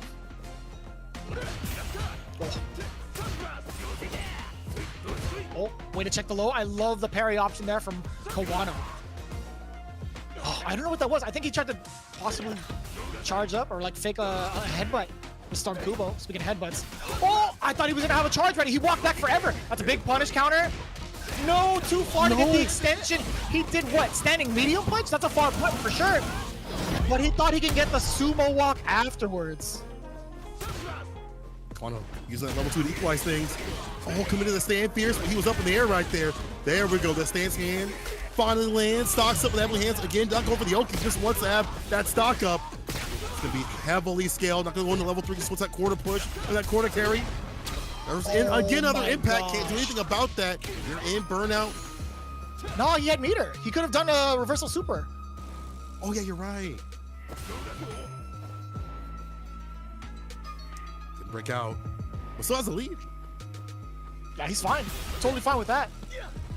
Forward throw. What are you gonna do about it, Kawano? He's playing the game. He's playing the time, baby. He's waiting for it. But I think Honda can play the time just as well. Yes, sir. He was ready for it with the Shanapa. Immediately afterwards, the rocket uppercut. Yo, look into those eyes real quick. Looking like a jungle cat out here. That was crazy. Did you see that? What kind of color is this? Ooh, relax. Looking like Michael Jackson from Thriller. That's our shit off the low though. I'm gonna need that as a soundbite, Sankola. That was sick. That was pretty good. Practice. Just like this Honda off the low again. Drive rush doing something different with it. ODDP here from the side of Kawano, exercising some defense. And again, now the perfect parry. Give my corner carry.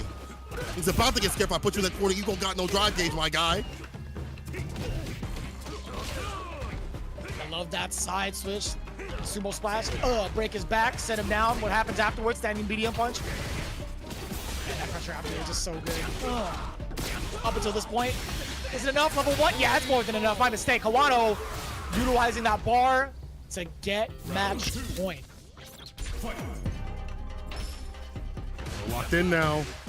Denying all those approaches. The butt slams, the head butts, none of them are landing. Oh, drive rush medium punch. Offense is good here. The start from Kupo, baits and waits. Oh, easy made up and eat him up. Team in the corner with the stance hand cancel. Yes, sir. Drive rush stand fierce. Impact, yeah. You're in stun. Hands, sit him down, headbutt. It's a safe jump, yes sir. Command grab, I love the bust stop from Kawano, back throw. This could actually turn all the way over. Uppercut, he was ready. This is kill mode. Luke needs one touch and it's over. Same with Honda. Give me that DP into level 3. Actually, DP into CA, oh my God. Drive reverse to back him up a bit. One bad headbutt, bro. One bad headbutt. Oh, he needs him this game. Run that drive impact. Oh, he's looking for a limb. Moving him towards the corner. Oh, this is the time. Oh boy, he doesn't want to risk it, and it's the counter hit. You saw Kawano flinch. Storm Kubo tying it all up, and look at this. We have fully locked in, ready to go meter down below, 3 and 3. Very important for both players. Either get that leader, close things out.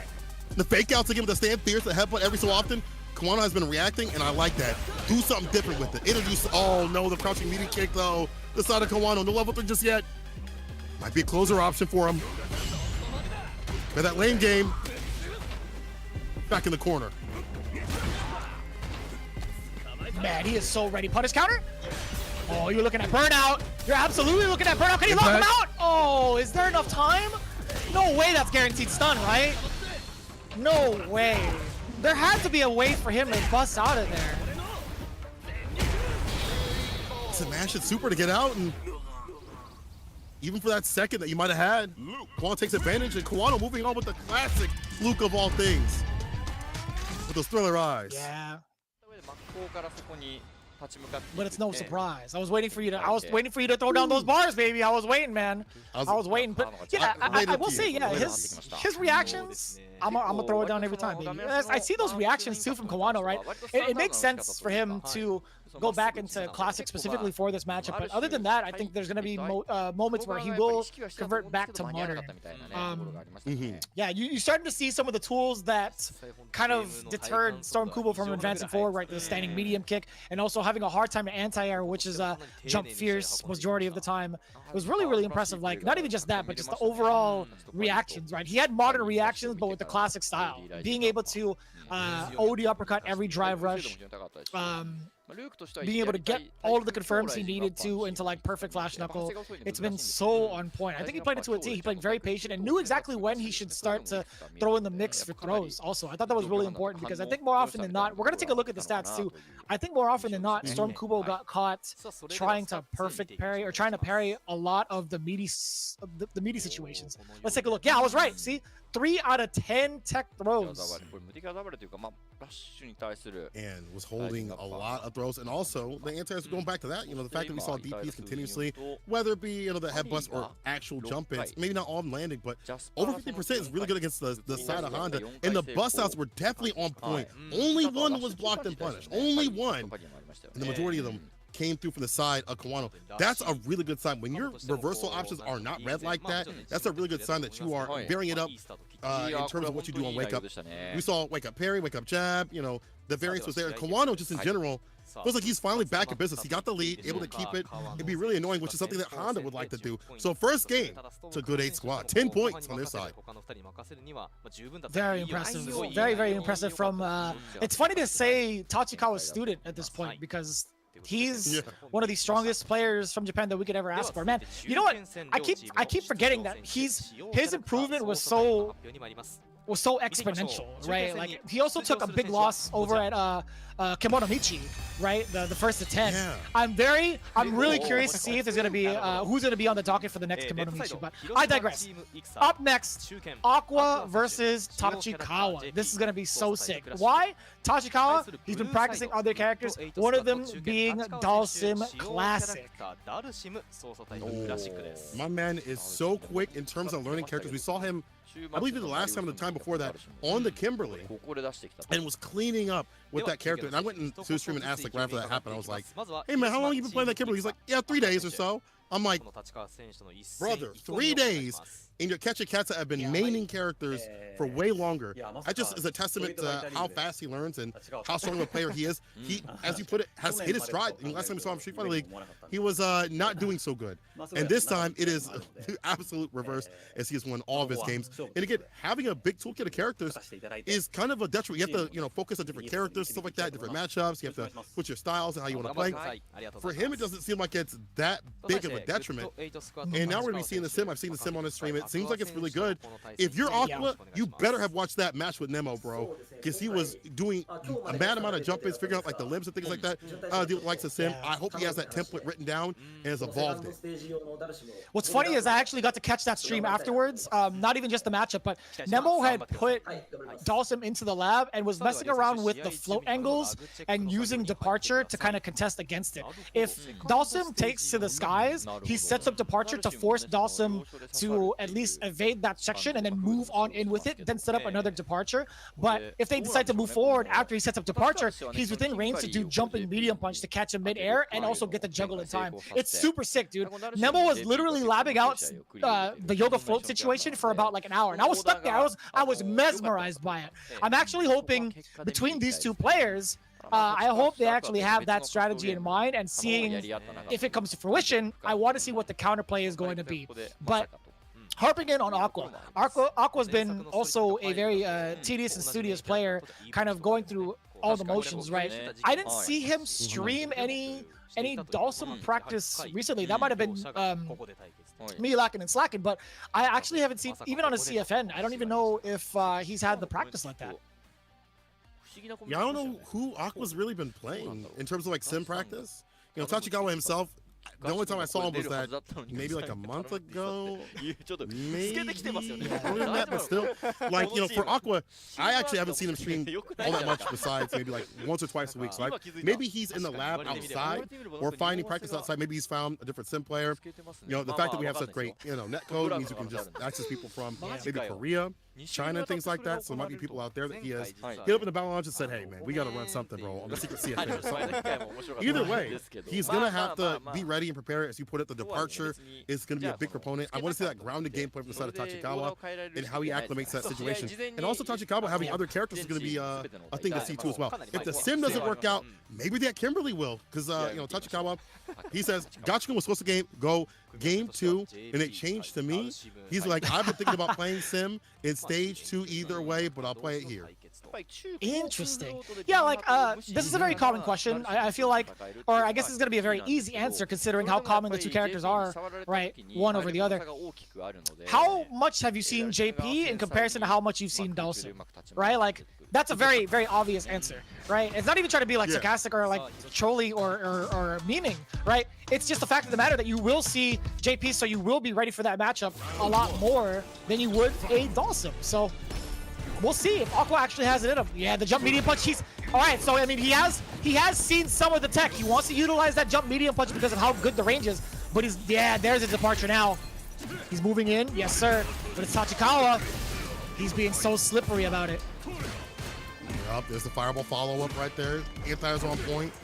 Aqua's got to put this together. There's that jump medium punch once again. Now I want to see that jump fierce. When things get grounded, he tries to run them stand medium punches over and over again. I want to see that jump fierce situation if need be. Departure to control, yeah. Just as you pointed out, what I'm saying? controlling the airspace. Man, Air throw Nemo's a too as genius, well, by the yeah. way. It really is. Oh. Aqua was definitely. Oh wait, I forget. Aqua was in Nemo's chat that day. I remember saying hi to both of them. My bad. Yeah, yeah. Aqua and Nemo were practicing this ratchet. Oh my God, this is cheating. I totally forgot he was legit in his chat, dude. That's crazy. The coalition coming together, bro. Whatever it takes to take down the Sim Menace. The Sim Society. Oh my God. The Pierce coming through level 2. But a block for your damn life. Parry also and the, oh, okay, good defense here from Tachikawa. Can he seal the deal? Get that in there right there. In burnout. Yo, Sim is just also a bearing a burnout, but can he get in to get that Yoga Flame situation going? Oh. Interrupts the overhead. Yeah, Aqua doesn't even need to go in. Oh, I love that jump back medium. Oh, that was so sick. Ah, but Aqua again, he didn't need to go in. He didn't need to press a button. Double drive rush from the two zoners? That's crazy. These are zoners, by the way. That crouching light punch coming in play here. We're touching out, shooting first. A little bit quicker on the draw. About to fall that Pierce. Archer out and about. Aqua's gonna make the most of it. And he does. Finds a follow-up. Yes, sir. And again, you have to be worried about that if you're Tachikawa. Backed up in the corner, jump medium punch. The tip of the cane. So smart, dude. He activated it early. He called in his private jet. He's like, you know what? I will take this early flight. Here's my departure. Forward throw, more than enough damage at the end of the cane. Yo, Aqua, the big changeup. I like this. Oh, he tried to call up the Yoga anti right there. And the fact that he's looking out for some of these antis from the side of Tachikawa, they're fantastic. Here we go, though. Level 3 immediately to give me that lead. Yeah. It's a fantastic long limbs made out of plastic. Big damage. Drive rush, yes sir, with the throw. Yoga Noogie. Real snake style, looking like Slytherin. Just sliding on in there. That was crazy. Oh boy. Yeah, he's in full control. See, it covers the other side too. It's so sick. The tech is there. Departure is the bane of Dawson's existence. Honestly, it's the bane of everybody's existence. I ain't gonna front, but especially Dawson. That's fair. That is fair. What am I saying? Oh my God. What? Oh, you're dead. They're the dead. The crystal flash. This guy truly is the magician, dude. He's the dark magician. He's giving him the dark magic attack over and over again. It's crazy. Oh man, the hit points are dwindling away from Tachikawa. Will this be his first loss? I think we may be going to the character select and rounding it back for a little bit. But man, Aqua definitely had the plan on lockdown, bro. He got the blueprint, he evolved it, he studied it. In the night, look at him. Said, thank you, Nemo. I know he's praying to Nemo himself, the Brute King. Hopefully he doesn't have to fight him, but damn. Again, the jump medium punches, the conversions off the departure, you should be having those in the first place as a JP player, right? But the fact that he's so ready and steady to evolve from that and to catch Tachikawa, and it feels like Tachikawa is not ready in and of his own self right now. It feels like Tachikawa is like, bro, what is this character right now? Even more so than usual. Kind of caught unawares. I think I like Tachikawa if he were to play offense and get the knockdown. I've seen what he can do with Dawson, but Aqua didn't even give him the time of day. There was a scary moment. There was like an unsure moment as to whether or not Aqua could pull it off. He was a little bit shaky in the first round, and that was very evident, right? He wasn't playing the life lead. He was kind of overextending and taking the big risks when he didn't need to. He could play it full screen if it need be and play it a little bit better than Dalsim, right? So having that composure to continue on and stick to the strategy that him and Nemo had composed is powerful. Forcing the switch up against Tachikawa is powerful. Again, this man's been on a win streak. One of the highest point earners in Street Fighter League Japan 2023 right now. and is possibly forcing him to go to the Kimberly. I'm surprised we didn't see the Kimberly in the first place. You know, maybe Aqua, I'm sorry, Tachikawa thought he could pull a fast one on Aqua, but my man was studious to study in the lab, bro. I do personally want to see the Kimberly from the side of Tachikawa. The way that he plays with that character, utilizing the teleports, makes it really ambiguous to Crouch Fierce or anti-air from the side of JP. I want to see the Kimberly. And honestly, the ground game for Tachikawa doesn't feel like it's fully labbed out when he's lost enough health or he feels uncomfortable in the neutral, you know, swinging those fists. We've seen him get clipped continuously. Is he going to switch? Is he staying with this character? It's Kimberly. It's confirmed Kimberly. You can see it on the KO Kimberly? screen. Oh, you're right. Yeah. Oh. This costume is sick. What is this color? Brother, that's hype. This color scheme is tight, dude. This is hella sick. Oh, yeah, covering the jump out. Yes, sir. Oh, that was tricky. Even if it was blocked, it was just fine. Amnesia forced to come out. Defense, new for the side of Aqua. Force him to use one of the best reversals, if not the best reversal in the game. Back outside the corner, but there's the anti-air right there. The tech, though, does not connect here for Tachikawa. And that jump medium, good against the command dash. Oh. And the neutral jumps, too, as well.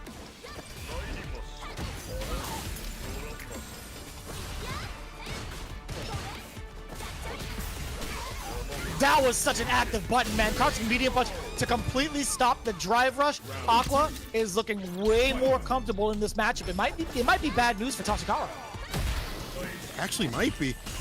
Okay, Brian thinks back with the OD Amnesia and didn't get much off that. That's fine. The departure to cover the space in place, get that dash up. Or I should say drive rush, to be honest. Drive rush in, off the low. Okay, let's begin. Let me get that pickup. Tatsu double dashes in, avoids the throw though, the back dash. Aqua, up in the corner. Get OD Amnesia. That won't bust through. Yeah, no. You can't. I thought he was gonna do level 3 or something. Level 3 probably would have worked out. I think so, yeah. Impact, okay, yeah, make it a wrap. There we go, route it back. Tachikawa still making the most of this corner opportunity, but it's good. If you see the JP running OD Amnesia continuously like that, you know that you got him sweating. And I love the backdash option from Aqua against the run from Kimberly. Forward throw, set up departure. No, he's gonna set up spike instead. And I love the OD teleport coming in from Tachikawa. No remorse, actually giving him no space to breathe. Aqua, it's fine. He's bored underwater, man. He can hold his breath. He's looking like Michael Phelps. Level 3 incoming against a ghost. Ghostbusters time. Okay, the Picasso of pain right here. That is Kimberly, goes low, the drive rush. Tatsu enter, double dashes in again. Waits a little bit, try to bait out the OD Amnesia. Nobody home, Vice weren't even on. Back throw, a lot of room to work with. Stand fierce, impact. I believe that was a lockout, so no splat. About to be a wrap though. Does not find the crouch fierce overhead. Oh no, you're in burnout, bro. Impact again, that's the win, Tachikawa. Yeah. Kimberly wins. Locking it in with the Kimberly. Very, very impressive. And that's hard, man. I think Aqua, he was looking pretty sharp. They're immediately going back into it. That's what I like to see. The final game between these two. Drive rush low forward is the big opener for Tachikawa. And so continuously. But now he's the one caught up in the corner. The throw, send heavy kick, hella meaty. And this character definitely suffers on defense. No ODDP, not anymore. Heavy kick, yeah. Pick it with the OD. Oh Slash my and God. the Fierce Brother. That was the juggling act, man. It went all the way to France for some Cirque du Soleil. Oh, the perfect parry back throw. No, I thought he was going to go for the back throw, but it doesn't matter, really. If you're JP, you want to send him full screen, set up the departure. The teleport is there as well. And I love the teleport option because it gets rid of the departure altogether, putting it off screen. Oh, cancels from the sun and Tachikawa. Crouch Fierce run, Crouch Fierce run. Impact, Aqua, that mental stack's rising right now. This is what this character's known for. Get for the corner. Wait space does not have the punish against the driver versus has him in the burnout situation. A level 3. Right there, play by two. Right there, off the back. Okay. Yeah. We do enjoy the twos, right? We do enjoy the buff that Kimberly has going into the final round, but she's so depraved of meter while you're looking at a fully stocked JP. This could be a little problematic, but this walk speed boost and power boost is everything. Oh! I was gonna say it's everything up until this point. Aqua spend it early, yes sir! This is gonna be huge. Look at the damage. Yeah, I don't mind this lead at all. Dashes in. Oh, nice frame kill right there. The pickup. It's like another good decision. Drive gauge spin for the OD departure and another perfect KO to seal the deal. Aqua stays thirsty for the W's and is getting it quenched. Man, this guy's disrespectful. Did you see him step on one of the braids? Come on, bro. You can't be doing That don't feel that. right. Not out here, man. That don't feel right. It doesn't, right? Like I see it every time and I'm like, huh. That's mad disrespectful. I know how I feel about that. I like it. Nah, Why do you like no, it? I feel you. I feel you. I'm looking right at you. I know what you're talking about. I'm picking up what you're putting down, bro. I know what you mean. Just don't feel right. But I will say, man, Aqua is looking like a whole different beast. Like this is the type of play that is expected, right? This is exactly what we prefaced it with earlier. I want to see the amount of practice be thoroughly reflected in their gameplay, and it was not Slop City, right? This is the cleanest that I've seen both of these characters play, both of these players play, excuse me. And it's not even just to say that for these two. We had that earlier with Storm Kubo and Kawano. We had that also earlier with GyoGun and Ojapati Star, with the exception of that drop level 3 from Oniki. Other than that, it's been very, very well played all across the board. Once again, going back to Aqua, for him to solidify this win, I really want to talk about the fact that, first of all, these anti-airs are fantastic. We saw air throw, air to air with the jump medium punch. Maybe like one of the jump ins happened. I thought a lot more jump ins happened from the side of Kimberly, but I guess he didn't fall, on his face against that. And maybe that's something that Uchikawa has to look at in terms of like the aerial approach. It's kind of hard for JP to deal with, but didn't really matter. They're already off the stats, bro. It was so quick. But either way, I'm going to say Aqua solidifying his gameplay in the corner, not seeing those drops that I typically see on a stream when he plays out Street Fighter League in general. This is the Aqua we want to see in general. This is the Aqua we want to see at Street Fighter League. We're seeing him gain 10 points on the side. Going to limit now for the anchor match. Team Itsuka, Good Aid Squad is going to end it here. That's right. Yeah, one team needs the points much more than the other, and it's Team Ikaza. That is for sure. I did get to talk to Jazzy. I was trying to see where he was at in terms of practicing for the matchup, and he responded in full English, by the way. So if you guys want to, if you guys plan to, check out some of the streams and say hi to a lot of these players. They will respond in kind. Feel free to ask them questions to whatever extent you want, I guess. And they do a pretty dang good job of answering a lot of the questions you throw at them. So I did have a good conversation with him for a little bit. So I'm very excited to see what Jazzy's got planned specifically for this matchup. I didn't see him go into any like character specifics. He has been watching a lot of replays, but he's also been playing a lot of ranked as well to kind of keep himself sharp.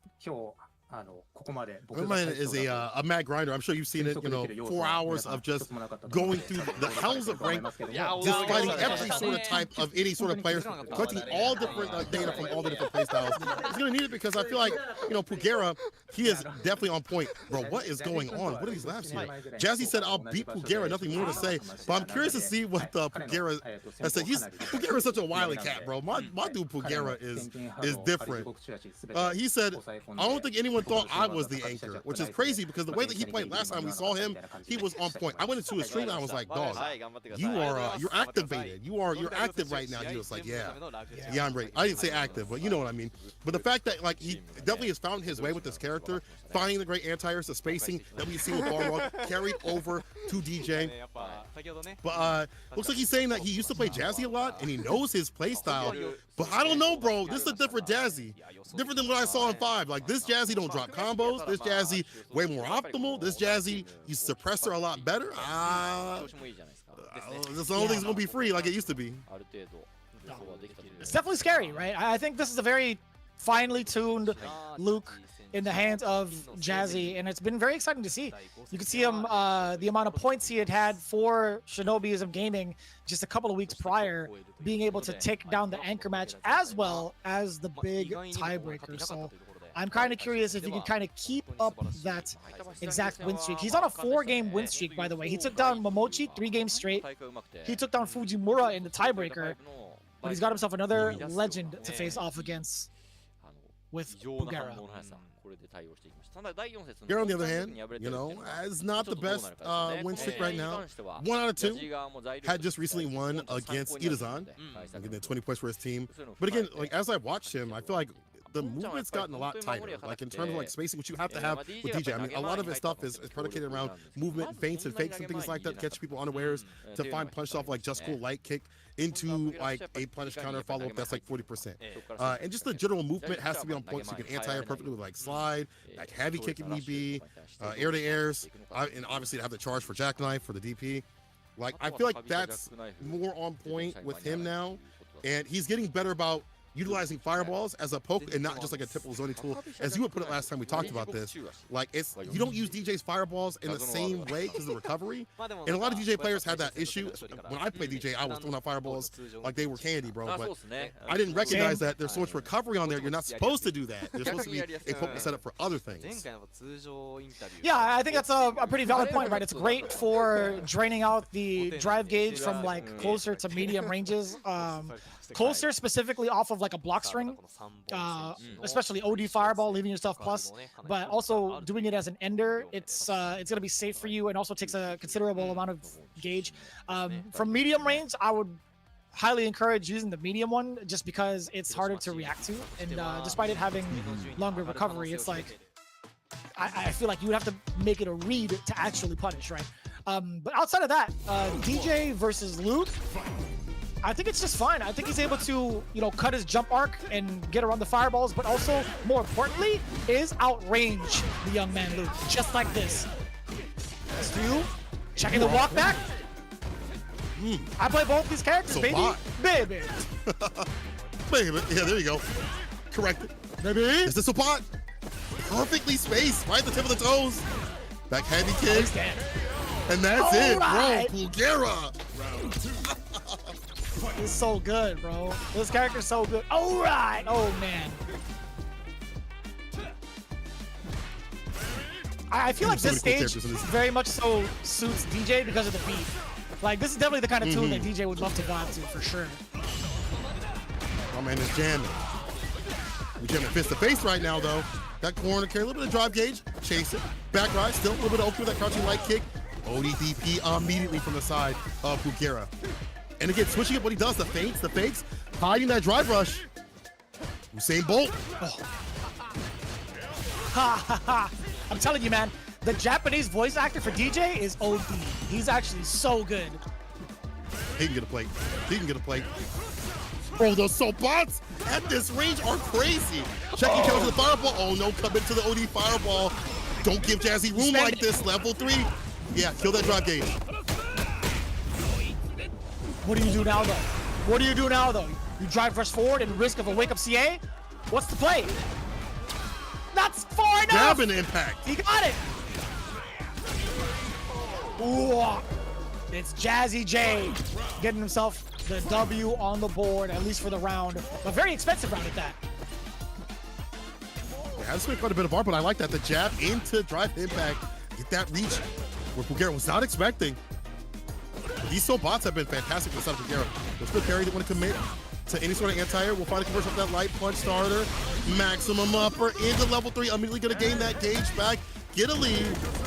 Massage parlor. Sometimes we've seen this quite a bit. Both sides. Massage and tenderize. Oh. He's not stopping. Oh. Slurm it on in. The party never stops.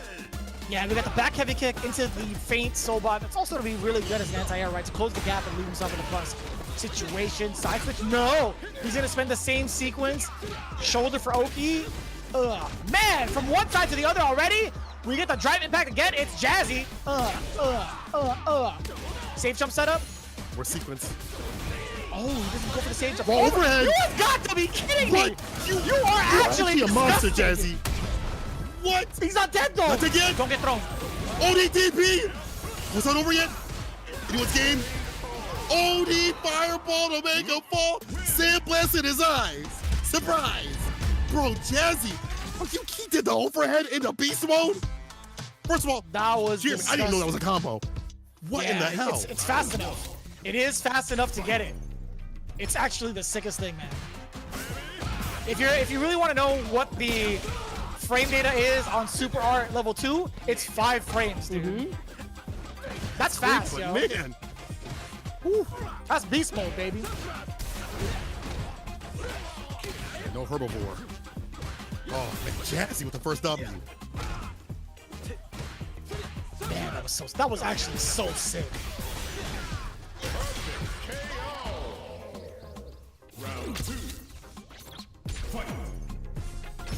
Jazzy with a perfect all things too. Yeah, I'm taking it back. I'm still thinking about that last sequence, bro. I'm not gonna lie to you. Please some of y'all clip that, please, God. Beautiful jump in. Yo, Pugera going back to his old self. You can't be like that. You gotta have that movement. Change up where you're standing. Get those anti-airs landed, bro. Back heavy kick, DP if need be. The side is difficult, but you see some anti-airs. Ground game looking good, though. Counter too. The baseball bat of a leg, the standing medium kick. Oh, the perfect parry. Spend it. No, we're gonna get the big fake out. Baited. Oh, but no punish. What was that? Drop. Strike throw. Was the low? Never mind. The drive rush prevails.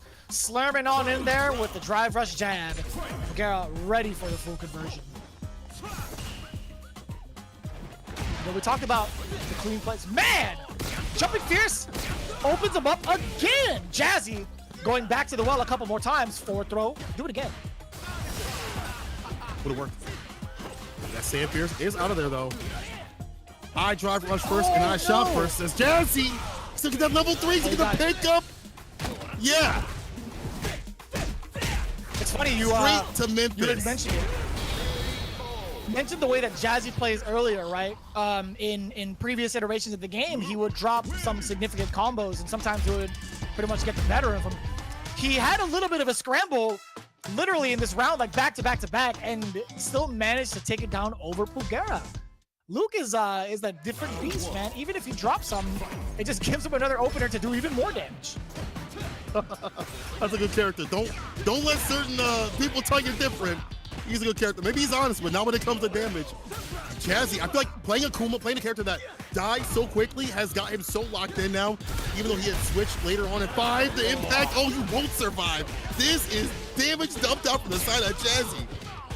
Capital J. One more sequence after this. Same setup. Back to the throw. There you go. On Pugera. That was a sick variation of the safe jump. Using jump jab instead of jump fierce early to make Pugera think the throw was coming. That was beautiful. Chef's kiss for sure. This guy is a legend killing. He's got to be able to close it. Seal the deal. It's not over. ODDP backs him off. No bite on the shimmy this time. Pugera, though, he has to go for more of these parries. Now finds the anti-air. The drive gauge was getting deleted for a little bit. Oh, trade. Worth every penny. Way to optimize that. Pugera is hanging in there. He still needs to get himself around. Now we're starting to see, I think we're gonna see Jazzy kind of utilize standing heavy punch into heavy flash hook a little bit more because he has level 3 to kind of scare Pugera. It's up to Pugera to go for a perfect parry if that sequence ever happens again. But we'll see. Seeing level 3 real soon here. Either equalize things, or I should say, just get that huge lead or close it out. Oh, that was so close. Impact right back. Did not hide it like that. It's bad. Jazzy in the level 3. We're going to see side of Pugera to kill that drive gauge. I like that option. Bar built back up and OD air slasher for days. Dang, that's a lot of damage.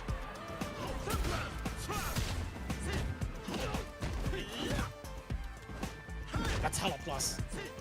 Oh my god, 4 medium kick. Rushing and burnout. Was that 5? Jesus. Yeah, it depends on if you're standing or crouching. So it's like, hold on, I'll tell you later. Yeah. Chip. Oh, if he landed that, that would have been godlike. If he lands one more hit though, it's actually gonna be it. Can he secure this victory? Don't let Pugera get the momentum. No, the drive rush medium. The big haymaker on the way through. Man, that's got to be a little bit crushing for Jazzy. There was a moment where he could have gotten for a whiff punish against the Just Cool whiff. He went for Just Cool low. Pugera, I should say. He went for Just Cool low, and it was like right in front of him. I don't know if maybe like standing heavy punch with a reach or even crouching medium punch with a reach. It's a little bit far out, but one could really hold. Jazzy just wasn't confident in it, so just fell a little bit short, giving Pugera the one game opener. Kind of scary. It's getting frightening because you look at Pugera and how he's moving. Like you see the drive rush being a little bit more hidden behind some of the buttons, the fake outs starting to amp up. And I feel like the longer this goes, the worse it's going to get for Jazzy. The more it's going to get harder to challenge and check drive rush. You have fantastic buttons as Luke. You got crouching medium punch, crouching light punch, stand light punch too as well. Even stand medium punch. A lot of buttons really, to be honest. But when they're hidden so well and just right outside that range, you'll be whiffing things, maybe not, you know, getting whiff punches that you would like to have.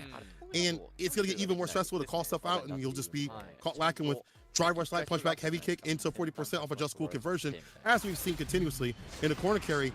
That's something that you have to stem down like ASAP. I feel like if Jazzy don't end it here, it's going to be real bad in the final game if it gets to that. Pugera has been definitely in this seat, the hot seat, a lot longer of Street Fighter League. Ooh-wee. Starting things off pretty aggressively already.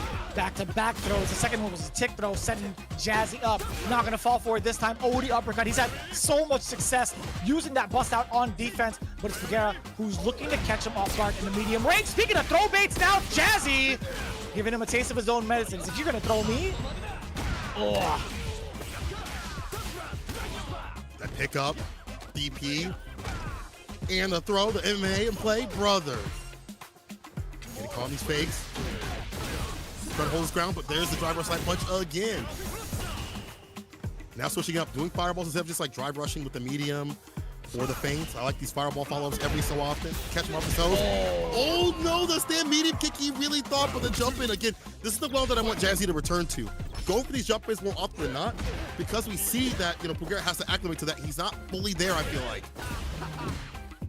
No, I agree. Man, these forward medium kicks are everything, right? If you stand block it, it's 5.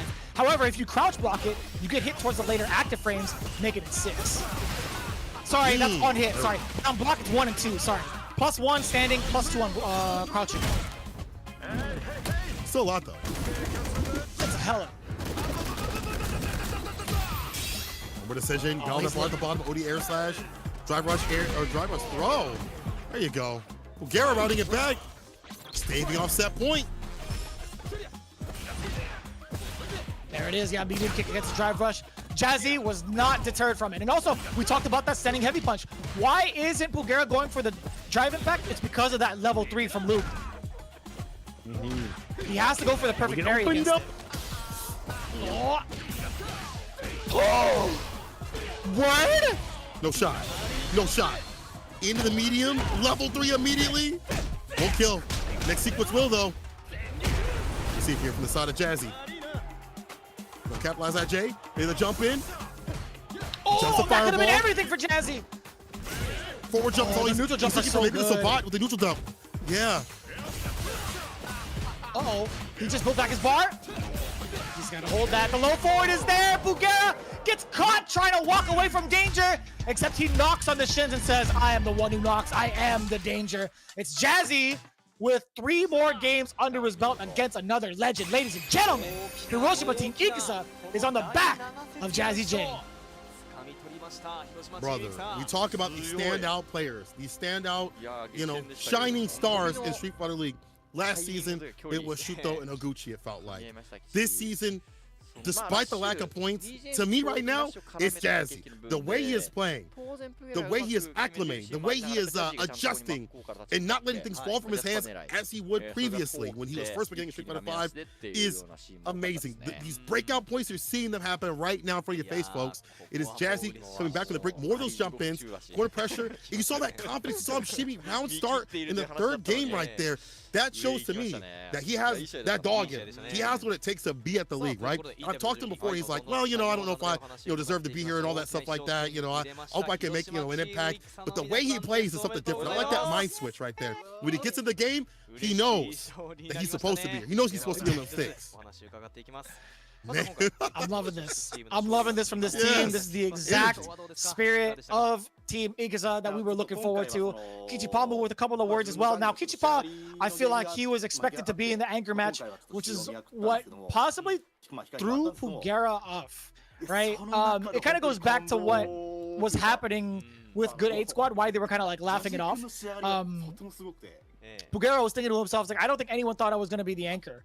I guess that was like probably towards Hiroshima Team Iguza. So very interesting, yeah, that they threw Jazzy in there, but it paid off 10. Right?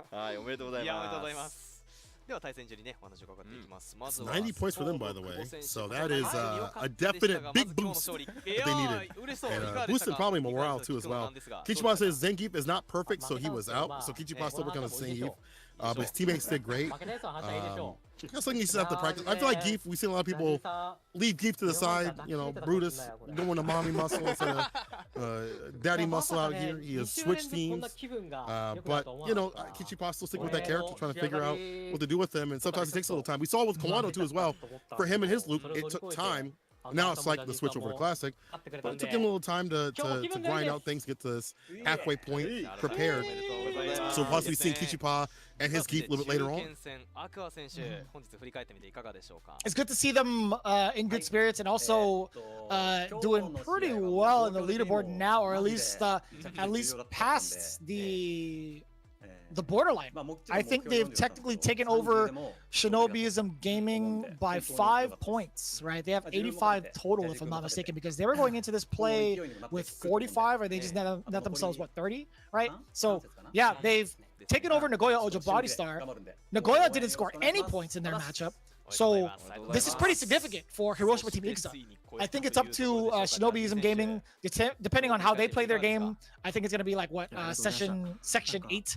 But we'll see how that goes. But either way, yeah, this is pivotal for Hiroshima Team Iguza.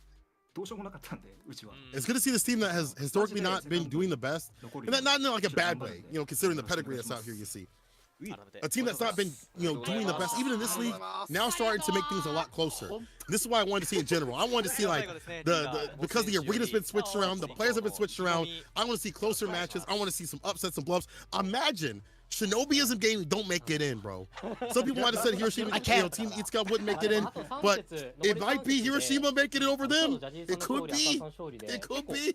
Yeah, if Shinobiism Gaming falls short, if they happen to score 0 points, man, that's gonna be so difficult. Then you have Good 8 Squad. Dude, Good 8 Squad is only 10 points away from Hiroshima Team Iguza. As it stands, Hiroshima, of course, having 3 games left under their belt. Good 8 Squad still has their remaining 4, so we'll see, man. This race is getting very, very close into phase 2.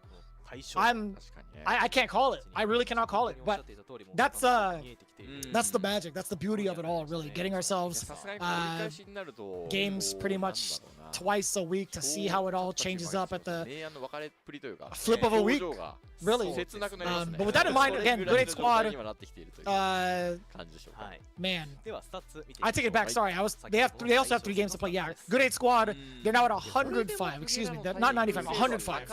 My math is off. Yeah, 20 points away. But either way, that's still very, very important. These anti-airs on the side of Bulgaria, quite a bit, 6 out of 10, but honestly, the jump ins were what Sealy did, because we didn't see a lot of damage come from the anti-airs. Just like maybe back heavy kick, like big whoop, right? But if he jumps in, if Luke jumps in with jump fears, that's most of your life gone. So I like that he kept returning to that well. And even Jesse said himself, like the detail wasn't that great, I guess referring to his game plan and how he was maybe dropping through combos here and there. So I like that he, even though he got that victory, is like, okay, I could have did better. Maybe we'll review the tapes and say, I need to jump in more. Once again, make sure you are watching these players, bro. Go in their chat. Even Pugera knows quite a bit of English. He can definitely, you know, talk to you back and forth too as well. But Team Itsuka is the team to look out for right now, switching up and doing something different than what I would have thought, to be honest. This is a different sort of timeline where Team Itsuka stays fine and stays in that top 6 position. 30-10 against the reigning champions of Street Fighter League, not only Japan, but the World Championships, bro. That is insane. Yeah, no doubt. I was very surprised also we didn't get to see Gatsu-kun play today. Hopefully we get to see him in the next running. In the meantime, if you guys haven't checked it out yet, be sure to mark your calendars for Tokyo Game Show. There has to be something going on with Street Fighter 6, right? I don't know if there's going to be like any sort of like qualifier or any sort of like Capcom Pro Tour related event. I didn't see it on the scheduling, but it's gonna be a good time either way. I'd imagine there has to be some sort of like news and information that comes out because Tokyo Game Show is a very big deal for Street Fighter 6.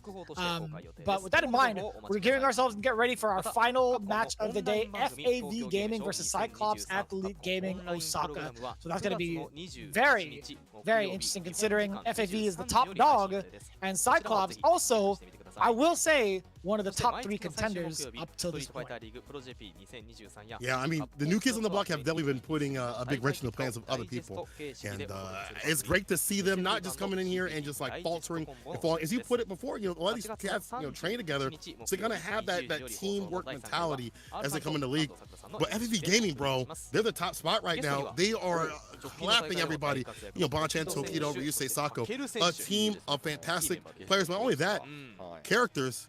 And also, speaking of characters, I think Tokido, I don't know if he's streaming, if this means that he is streaming, or if they're just entering in one of the whatchamacallit, the CPTs. But yeah, Kaku, by the way, is streaming. It's part of the monthly Digest Live, right? Yeah, they do a breakdown of what's going on in the realm of Capcom esports, including Street Fighter League, including CPT, including World Warriors. So yeah, it's going to be Kakeru and Tokido as special guests. Well, we have some special matches. As our last match against FAV Gaming going up against Cyclops Athlete Gaming Osaka. That's going to be coming up right after this break. Remember, don't go anywhere. You're going to miss all that great action, Street Fighter League flavor.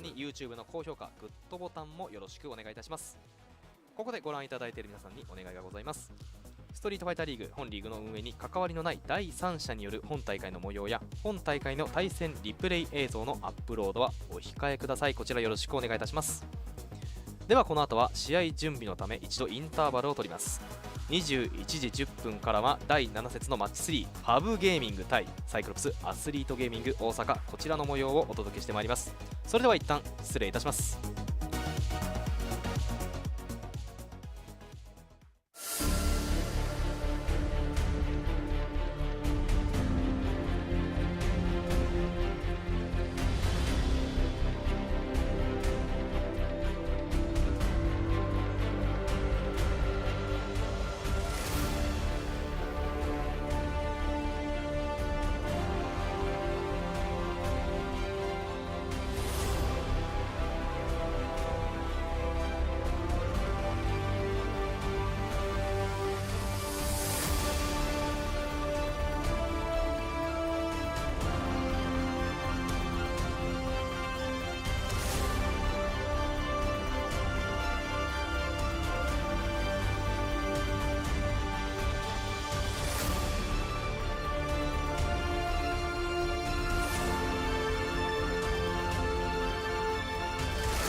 早速始めるか。よし、やるか。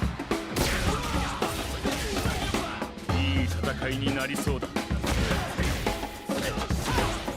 実践的なのがいいんだよな。実践ってのもいろいろだが、この街で始めるならストリートからだ。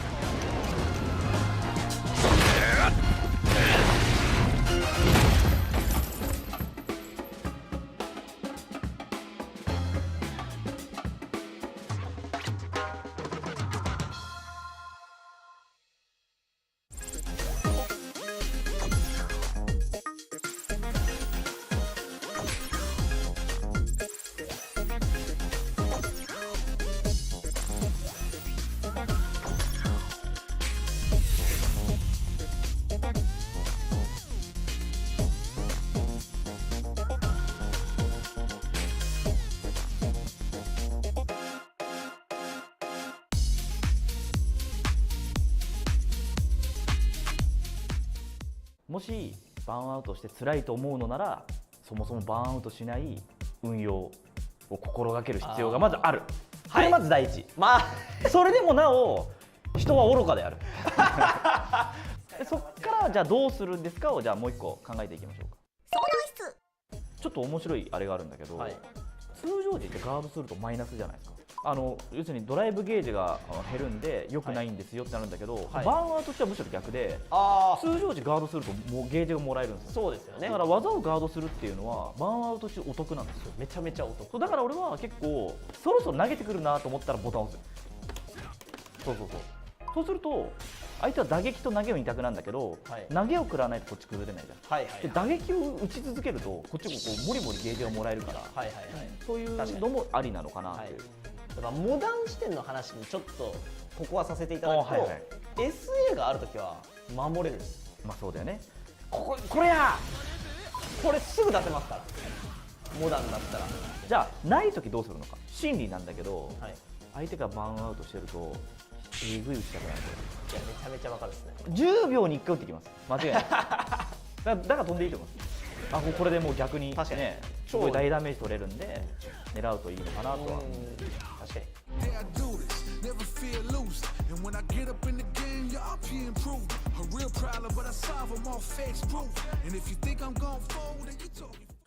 生ラッシュの出し方だそうです。生ラッシュの出し方はデバイス関係なく絶対やった方がいい出し方が、それね。パリボタンを押してから前々で走る、これがまあみんながやってるパリラッシュ、生ラッシュってやり方だと思うんですけど、これやめましょう。やり方は1回前を入れた後にもう1回前とパリボタンを同乗しっていうコマンドのやり方。なるほど。これが早いです。ドライブゲージの消費量もこっちの方が少ない。間違いない。これやると今ちょっと見てほしい。ちょっと一瞬だけ見てるんですけど、ちょっと2本目のゲージもちょっと減ってるでしょ。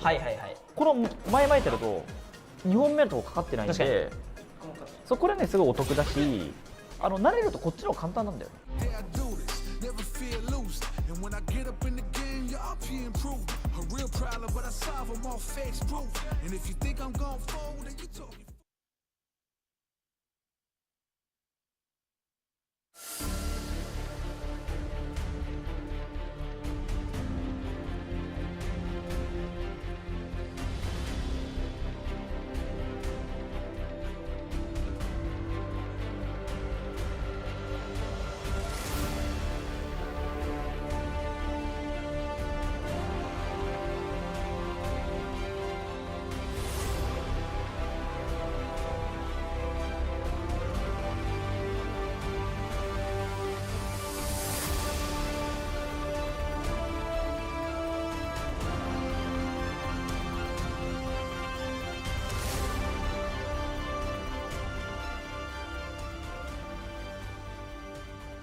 We're closing out today's matches with some of the finest players that we could ask for here at Street Fighter League Japan. It's within the top 3 with these teams going at it. It's going to be FAV Gaming going up against Cyclops. With FAV starting things off, you already know who it is. The judge, the jury, the executioner. It's Papa Bonchan with his loop, followed by the fighting game genius that is Takedo, putting respect on his name with that cannon. Ryusei coming in with the eyes of desperation with his DJ as well. I think he's also got a different character coming up. Maybe. I don't want to spoil it. And of course, the strongest halberd, Sakuko, the execution god himself. Now, this is very interesting to see. Like, we know exactly who Bonchan and Takedo will be playing if they have to play today. But with Sakunoka and Ryusei, might be a little bit different. Sakunoka's been practicing that Chun-Li after all. We'll see what happens. A blow down the likes of Cyclops coming through. Loved backed by the fighting game genre himself. It is Kazunoko, the absolute god of anything he touches, and the man that made the pack with the best sort of double. That is the win double, and that is Gogura on that DJ. And after that, it's going to be a theoretical value calculating the demise of all of his opponents. is going to be Finn Liddy getting Finn Liddy out here. And last but not least, the extraordinaire, the Iron Wall himself, defense always on the deck, is Goichi, always at the ready. Osaka's finest, that is Cyclops, have come together from other games to come back to Street Fighter 6, the melting pot that is this game. So we put some work in, and they are the new kids on the block, but it doesn't seem like it. The way they are working, the way they are cooking, it seems like they've always been here. I love the theoretical value as his title for Fenrich. It's so good. It's actually so powerful. What does that even mean? That's what I want to know. How does it apply? What is the context here?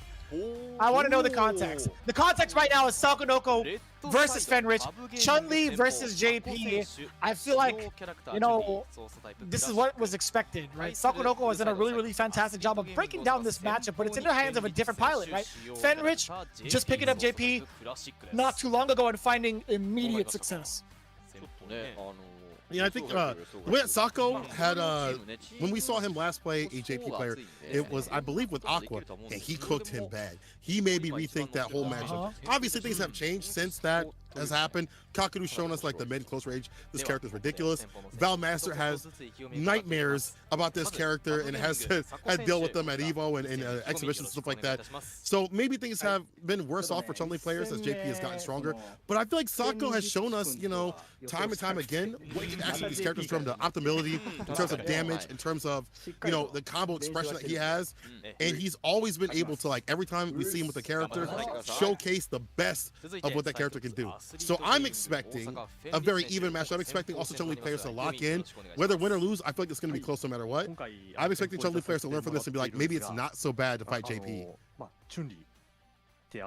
We'll see, right? You had mentioned it earlier, right? The current record for Sakonoko against any JP player, specifically Aqua, was indeed 3 games straight in the anchor match. That held out in that actually happened in week 1, if I'm not mistaken, where FAV actually got their start with 40 games. That was a 40-point ball game, but that was a different Aqua, right? And there's been a lot of development of this character since then. That was what, maybe like 3.5 weeks ago.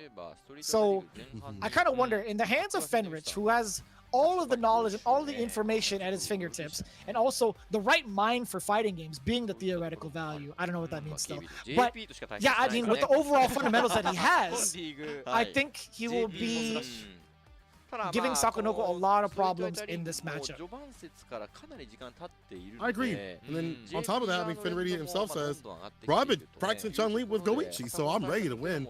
But Sako says, I didn't think Fenrich would be the one to come up first, but I practice JP, I'm ready. We've seen that practice. But again, is he ready for this new JP? The one that Twitter screams about, the one that has been putting hands on people with that CQC, you see that close range to mid-range gameplay that we thought that was not possible with this character.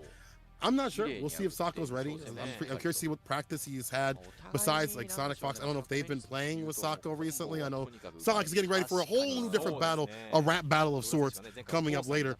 But I'm curious to see if, like, you know, he's kept up with that character and that sort of practice. I haven't seen a CFN in a little bit for Sako. I've seen him practice like Rashid and stuff, you know, offhandedly every so often. So I'm curious to see, you know, how that Chun-Li is, if it's up to par. I think that's fair. He's been streaming pretty consistently still. So I don't imagine he's going to be any bit rusty with Chun-Li. I think he's already had like the game plan down pat. He's going to just rely on what he sees on the screen and have his strategy locked in. It's really up to Fenrich to kind of force Sakonoko to play different. I think overall, in terms of the match experience, we talked about Fenrich being able to play against Goichi and that Chun-Li. I just think Sakonoko's Chun-Li is a bit sharper in regards to consistency, in regards to the spacing, and the options that are presented when it comes to having to play defense against Chun-Li. I think Sakonoko's avenues of openers are much trickier in comparison to Goichi's. I JP 戦になるとね、やっぱり definitely agree with that, bro. The fact that we see this man get aggressive with this Chun-Li. We talked about how Moke is kind of like the all-arounder. I feel like Sako's more in that aggressive style. And his defensive choices, it seems like it's wake up legs, it's wake up, you know, tension kick more often than not. Maybe wake up buttons too as well, more often than other Chun-Li players would do. And it works out because he has that, like, that innate read, right? That's an old school player. He's been around for longer than some of us have even been alive or been even playing fighting games. So he's going to have those innate reads.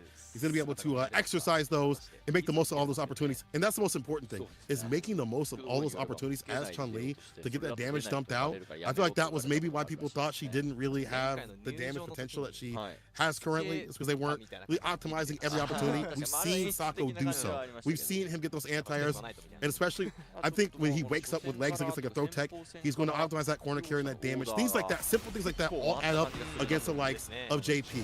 We'll see what happens here. Does Finrich have what it takes to take down Sako? I'm very excited for this. I want to see, man, these colors blend right in, huh, Chun-Li? That's crazy. Like, you can barely see where she's at. Cameo. Corner carry. Koken followed up afterwards, yep. You thought there was going to be a parry, a big throw for Fenrich, back-to-back throws at that. Fenrich being the aggressor, this is not the typical zoning play that we're used to seeing, set up the departure afterwards. No, it's the reset into the overhead. Reset. And immediately getting the ender. Yo, Fenrich, we talked about Sakonoko's offense. Yo, let's talk about Fenrich's offense instead. Man's got the mix to do. He'll take that trade too as well.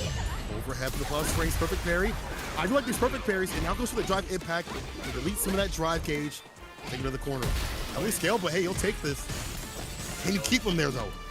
Back though, are we gonna see the same sort of damage in the sequence that we saw previously? Level 2 now. With that mix, the low.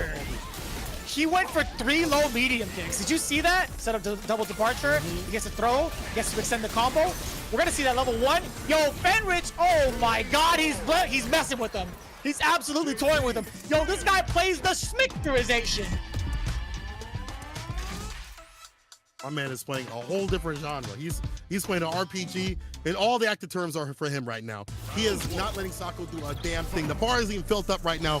Finrich, bro, the fact that he is like getting oppressive in these corner situations and making the most on his side of things. Oh my God, yo, excuse me, OG, I did not respect your style. Forgive me. Finrich. I wasn't aware of your game. Oh boy, dang! That crouching medium punch conversion! Fenrich looking real good right now. Oh, the Tencho, get off me. This is Sako's saving grace. He's gonna get the back throw. No, he's gonna harass with normals, but he's gonna give Fenrich another time. So, oh, that side twitch was so deceptive. I was gonna say, it gives Fenrich another chance to kind of recuperate, but very short-lived. Risky with that down four heavy punch. Finds the anti-air drive, rushes in for the light starter. Tencho kick, yes sir, that should be it. Sako back in business. Yo, defense, maybe not the best right now, but the offense is looking fantastic. However, that's a big risk here for Finrich. He's been looking for that down four heavy punch every so often, you know, for the sweep to take a trade. Did not work out that time against Sako. Oh, too far out. Far to get the conversion. Fenrich tried to go for the big, heavy for that punish, but hey, still managed to get a full sequence out of it. Departure's up. Keep him blocked. Yeah, he's checking Sakonoko's parry timings as well. Fenrich, he's onto him, but Sakonoko doesn't care. Ugh. Soten Ranka incoming.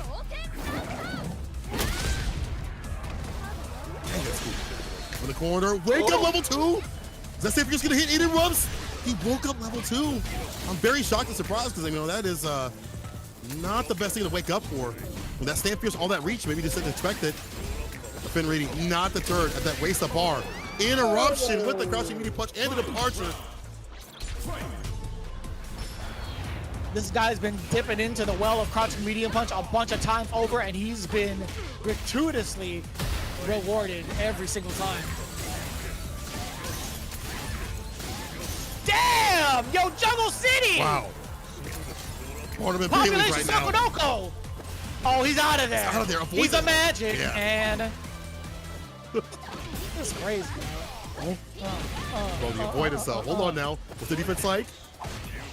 Like that back dash, and to go for the drive rush. Same heavy kick though. Oh no, you're in burnout, and there's level 2 on the side of Finrich. Oh yeah, let's get lady. Yeah, let's get active.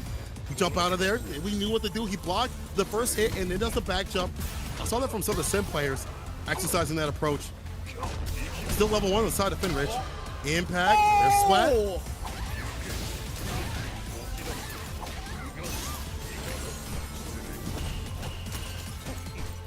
Damn, he was ready for it. He parried and held it all the way through. If he got thrown, it would have been lights out. Speaking of throws, that's OD, by the way. Amnesia, you forgot. Level 2, he has to hold it. 2. So gets open up with the low. There you go. No. He was trying to parry the whole thing up until the point where Fenrich tried to throw him. Did you see the punish counter from the Ghost? He tried to throw him. Fenrich walked up to him and gave him the slight look and neutral jumped, and he got bodied. That's so difficult, though. Like, okay, to be fair, Sakonoko, he held down the parry throughout the entirety of it the last time Fenrich gave him that look. The second time over, Fenrich is like, all right, I'm going to tease the idea of throwing you past your parry, and instead neutral jump. That was so smart. Dang. My bad, Finrich. I'm so sorry. You were sitting here talking about Sako, saucing up the JPs, bro. You were ready. Defense was really going to his side and making the most of these opportunities, especially the crouching medium punch of all things, which we've seen many JP players do. But in the heat of battle against a Chun-Li like Sako is a next level feat. Yo, the new kids on the block making Sako drop. Good stuff. Finrich. I gotta say, man, there's not a lot of players that can flex on Sakonoko. But when it happens, it's well deserved, man. Like, that is super impressive coming from Fenrich. And it's a lot to say, man. Being able to kind of condition your opponent defensively and have him react to what it is exactly that you're trying to accomplish is a big deal against legends like Sakonoko. But as it stands right now, again, 2-0 for the side of Fenrich. A bunch of zeros on the board. Well, guess what? He was the only one that was playing, I feel like. That was a one-player game, and I feel like the other commentators, the Japanese commentators, were definitely thinking the same thing. It's like, yeah, there's not a lot of stats from the side of Fenrich. Very strange. So the victory, though. 10 points to start off for our last game. Cyclops getting 10 so far. We'll see how they ride it back. FAV Gaming, they're currently on that win streak. You would not want to face defeat. I know they got points to give up, but you don't want to give like these strong teams, or any team really, any points as possible. You want to send them home with some donuts, bro, as much as possible, especially make the mark against the new kids. We'll see who comes up next. FAV Gaming has a lot of players to play with. I'm gonna spoil it. Bonchan, coming up next. Yes, sir. Ooh. Hey, even Bonchan is, I think he's happy about this one. I think I might have read his lips. I think he said Majika, but I don't know if that's true or not. I saw the first couple of it come out of him, but I might be wrong. But considering the current matchup and the current predicament right now, FAV Gaming, no matter what, even if they give up points, they will still be in the #1 spot. The only thing that changes if Cyclops gets this W, or actually, if Cyclops gets another W in general, they overtake Saishun Console Kumamoto by either 5 points or 15 points, if I'm not mistaken. If they win, if they win. Sai Shukan Sokomoto sitting on the stands again, like, please, God. I mean, either way, you still have to make that climb to get that top spot. So, yeah, I mean, you're right in terms of FAV Gaming. They kind of chill a little bit, but these are competitors out here. They want that W as much as possible. Points or no, they want to get that victory. And especially after that first loss, they don't want to like walk away with a loss underneath their belt at all. It'd be nice to see FAV Gaming be like that dominant team as we saw Great Squad, maybe not the last season, but the season before, as dominant as they were, you know, not losing, I believe not losing a single game. Oh, my man's got the, is that the lemony incense that we saw previously? Yeah, it is. He brought it back. That's the championship winning incense, by the way. Look at those eyes. The set, the name of the set is called Bodied. The guys who produce the set is Gamers, so it's Bodied by Gamers is what it is. Bodied by Gamers, yes. I'm gonna need a couple imported out to America. I need me a sample of Bodied by Gamers. All right, hook it up. Give us a little bit of that. Dogura says he's faced Bonchan a lot. He's losing the past few games. But Bonchan says, I thought Dogura would come up in the anchor match. He got good at facing DJ, playing with Dogura. He said, I've been playing with Dogura, and I've been facing, practicing. We see the stats right there. The last 2 games that he's played, he's beaten DJs. Yeah, I mean, that's fair. I mean, that's the character that Dogura has taken up in the ladder. I think he's he had his climb up to master. I think he's one of the first couple of masters with DJ, and also he was at the top of the leaderboard pretty quickly. He was in a race with Pugera during the first month of Street Fighter 6, if I'm not mistaken. Now, looking at the overall record, I do believe both of these players have a 100% win record. Bonchan currently 4-4 with 60 points. You had seen it down below in the graphic. Dogura, on the other hand, also is currently 2-for-2 with 30 points under his belt. So obviously he had himself an anchor match. Or no, sorry, not anchor match. Sorry. No, yeah, he has with 30 points. Yeah, he's definitely had himself an anchor match within one of these weeks. So this is going to be very interesting considering how much practice both of these players have had against each other on and off stream. They invite each other for sets pretty often. This is where it kind of gets above and beyond what the match is going to be like on paper, right? This is going to be more determined on reading the player. That's actually a good thing for Dogura. I think when it comes to like time for tournament time, I had this conversation with Jin, the Chinese JP slash more, I guess nowadays DJ player, because he has a similar style. It's somehow able to read people's button presses before they press. It feels like you see counter hit or punish counter, or I guess counter hit more often than not, come out from both these players.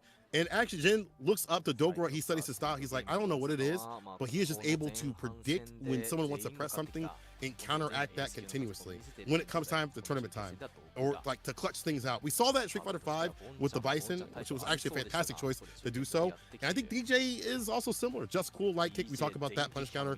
You clip somebody, or even counter. It's pretty damn good too as well.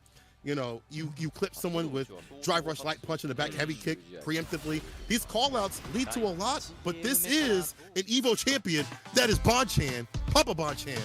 These kids are watching, so he's not gonna be lacking slacking out here. They're probably there with it.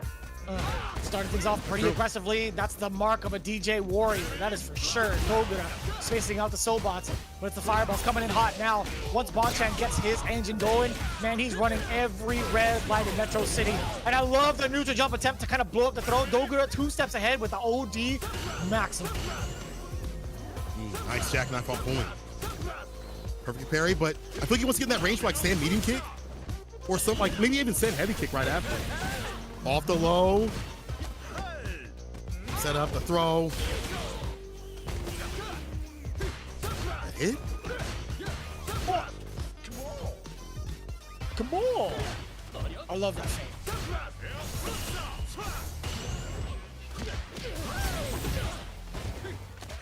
Trying to jump over the light punch shot of the counter hit. It's so good. How does he know, brother? Like, how? Man, you know what that read was? If Dogura had stayed in place and he got back thrown, that would have been everything for Bonchan. So Bonchan was willing to risk it all on that. I'm telling you, man, that psychic sauce, I don't know what it is. Wish I was born with that. It's bodied by gamers. He's smelling it.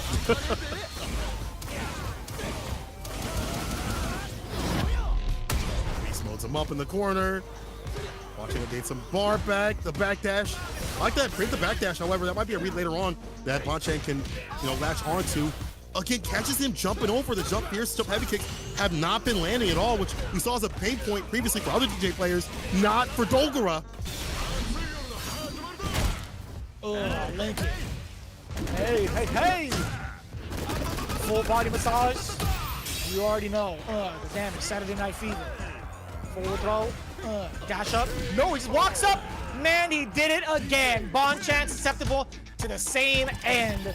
And to be fair, that was a strike throw mix-up that was incoming from DJ no matter what. I think he's very strong at that, right? He has so many different tools and different looks to leave himself. Plus, to harass you with lights, tick throw if he wants to, and also lead into just cool moves, right? It's so good. As well as that's also Bonchan's style, to be honest. Okay, whip punish in play with the crouching immediate punch against the crouching, or using crouching immediate punch on the side of Bonchan. Wondering to see like how he's gonna write it back against this movement that Dogra's is putting out and these reads that have been happening. Maybe more reaching buttons like stand light punch, stand medium punch. Crouching medium kick hits though. To the corner we go. We hit the backdash.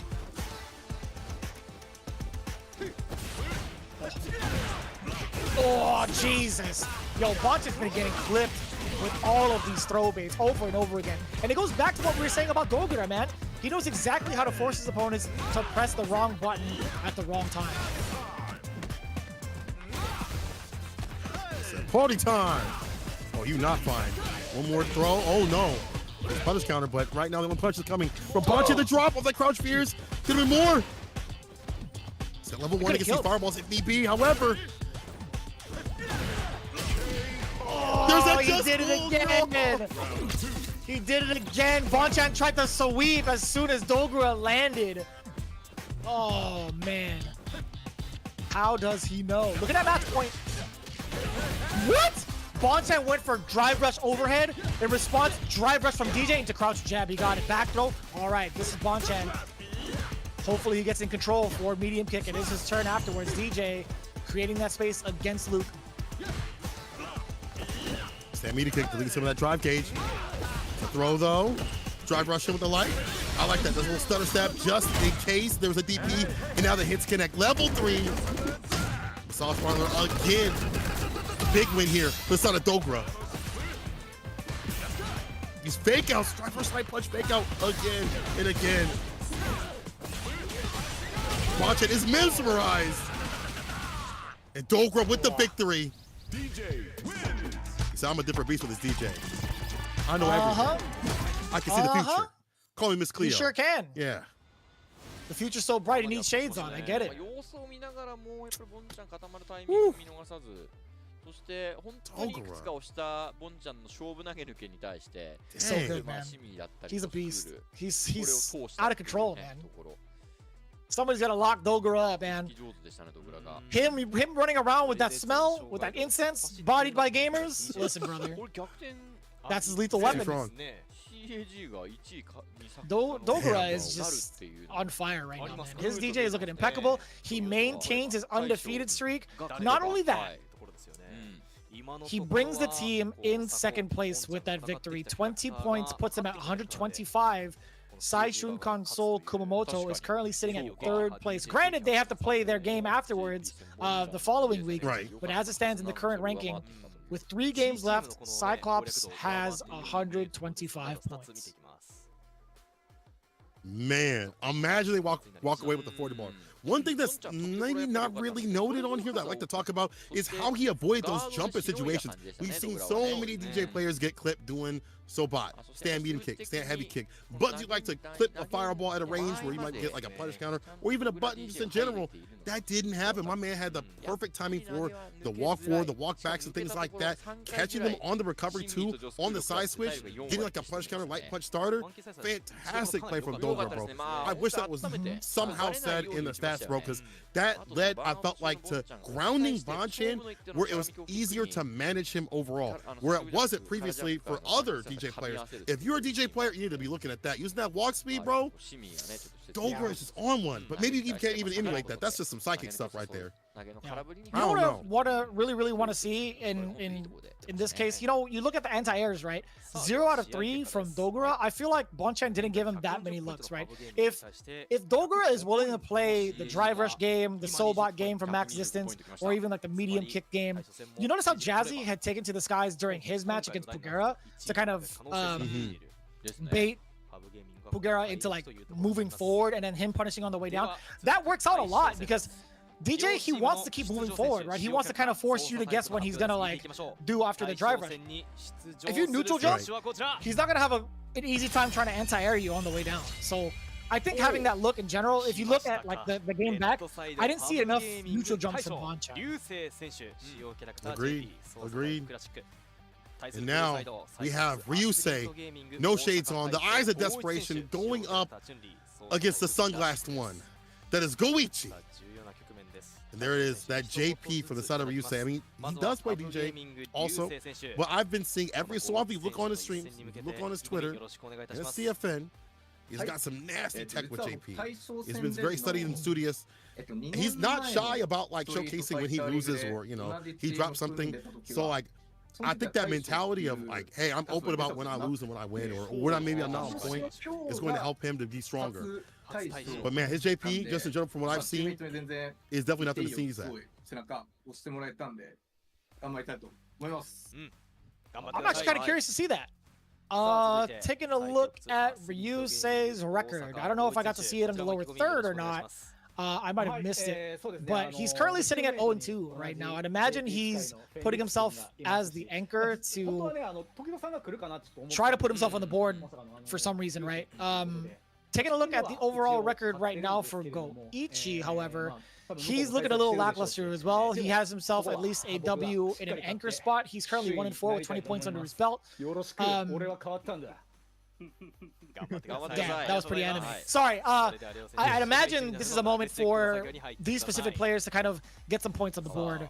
But looking at what Ryusei had said, I actually haven't been playing in anchor games. My teammates told me to go. See, it's exactly what I was thinking. They want to put him in the anchor position to get some of these Ws and also shake the rust off. With Goichi, his words are, I practiced with Fenrich playing JP. Then he said something that I couldn't say, but it sounded pretty damn cool. If you guys can get that translated, I need to know because it sounded mad cool. Good news. He's been winning against JP recently. He's been definitely locked in. As many people I feel like have understood that this character is going to be a part of the meta.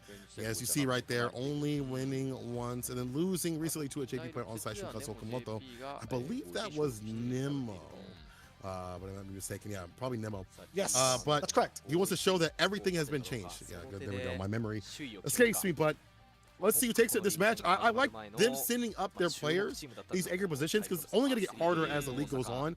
So put them in these pressure situations where the team is relying upon you to get that victory. Where everything is riding on this match, put them up now. Put them up now before, the second half hits and you're like, dang, they're not ready, they're not steady, they're not solidified when the time has come to really lock in. So I like this. And Ryusei, we've seen him take a break. Like last year, he had, migraines, I believe, or some sort of sickness that took him out of league and then also playing in the CPT. I'm glad he's back. Goichi, I'm glad he's back in general. I feel like there was like an audition that had happened in the last league and he wasn't able to get in, but now he is in on Cyclops. And he's looking good. I feel like he just needs to solidify his game plan with Chun-Li and his Luke. He's got multiple characters. He also has the Honda, but I haven't seen the Honda recently. I've seen just mostly the Chun-Li and the Luke. Yeah, he's kind of dropped that experiment. I think that was pretty early. I think the objective of getting his Honda to master and also playing in a bunch of exhibitions and different on a variety of different like game shows and whatnot. They were a part of a lot of team battles in Japan between, I think it was Japan and China. There was a bunch of exhibitions that they were doing alongside with Pythagoras. The whole team, right? So I think Goichi had initially just played Honda to kind of figure out what the whole thing was about with him being quote unquote brain dead, right? They wanted to figure out, or he wanted to figure out what it was that was giving players such a hard time. I think that's what he said on his stream too. But he overall wants to play the characters he's playing now. Luke, obviously, because he deems that he's still an overall complete package. For Chun-Li, that's more of like the game style or the play style that he's acclimated to, according to him.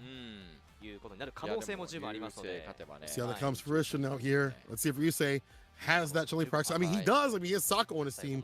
So Goichi is going to have to give him a different look. No pun intended with those shades. We'll see what happens. The anchor match between these two. Again, Ryusei, I want to see what he brings as a JP player. I feel like JP players are finally starting to diverge quite a bit. Like DCQ hyper focuses on like a few things. You see maybe other JP players being more well-rounded. Kakadu more with the normals, more comfortable with like that close range and mid-range gameplay, and ever optimal with everything.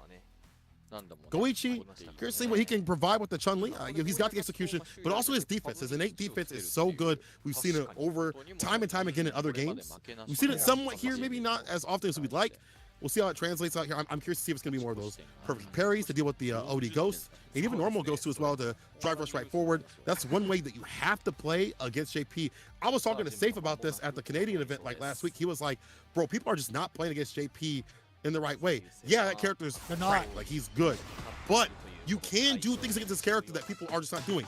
Parry is a big one. Perfect parry, another big one. Holding your gauge is very important too as well. It's maybe more stressful, but it's doable. Final match, let's get it. Already out the gate, Ryusei trying to throw out the trickster play with the overhead ghost. Now with the feint, he's trying to test Goichi's reactions, but now firing back with Chun-Li with the fireball, I think that's a pretty good strategy overall, because now you force Ryusei to kind of second guess when he should throw out some of his phantoms. But now it's a battle of the normals, at least from JP's behalf, or so I thought. It's been a very, very solid game in regards to the patience levels on both ends. They're really trying to feel each other out, but here comes the big burst from Drive Rush. Ryusei, there we go. We get the first hit on the side of Ryusei's JP. With that crouch mini kick, unfortunate. Goichi, Ryusei, there's that fireball game you were talking about. Drive Rush is into the throw. That's the party start for this character. You have to find a way around it. Stance cancel, overhead lands. Serenity now. Oh no, up in the corner. No counter hit though off that jab. And no anti-air air to air. Or even an attempt like, I know that Goichi's got the air throws down pat for some of those instances of bust out, but he didn't give him that look. Oh, but he did try to throw him on the ground instead. Ryusei having the read off the first round, then he can kick and finish it off as well. I hardly ever see people do that shimmy off this character. Almost got in trouble for that throw. Here we go though, OD amnesia. Got to block it out of way to make it drop. Either way, double down with the Pierce and the level 3. Immediately gonna get that lead and sap so much gauge. Goichi running out of gas. Goichi, this is looking bad. Perfect parry on the wake up though. To the corner we go. You just mentioned that earlier, right? One of the big tactics you could use. The crouching medium punch buffer into the drive rush. Absolutely ready for the drive impact. I like that we waited till Chun-Li was airborne to get that combo, even though he might have flubbed it up a little bit. He still managed to get the low medium punch departure connection. You say, man, that crouching medium punch doing a lot of the work right here, denying Goichi. He's got to figure out a way to play around that. I know that's been a pain point for Chun-Li players, and I don't know what buttons you can contest with. I mean, that's already a fantastic button. Like, what am I saying? Like, contesting with that button is kind of hard. Like with Ken, I need a drive rush medium, if I can kind of call it out, but it's not always so easy. Kazachu also hasn't been working out for Goichi. We haven't really seen that be a call out. And now, are we going to be possibly seeing a switch to Luke? I don't think it's a character thing right now. I think it's just Ryusei playing very well, walling out the wall, the defensive wall that is Goichi, actually.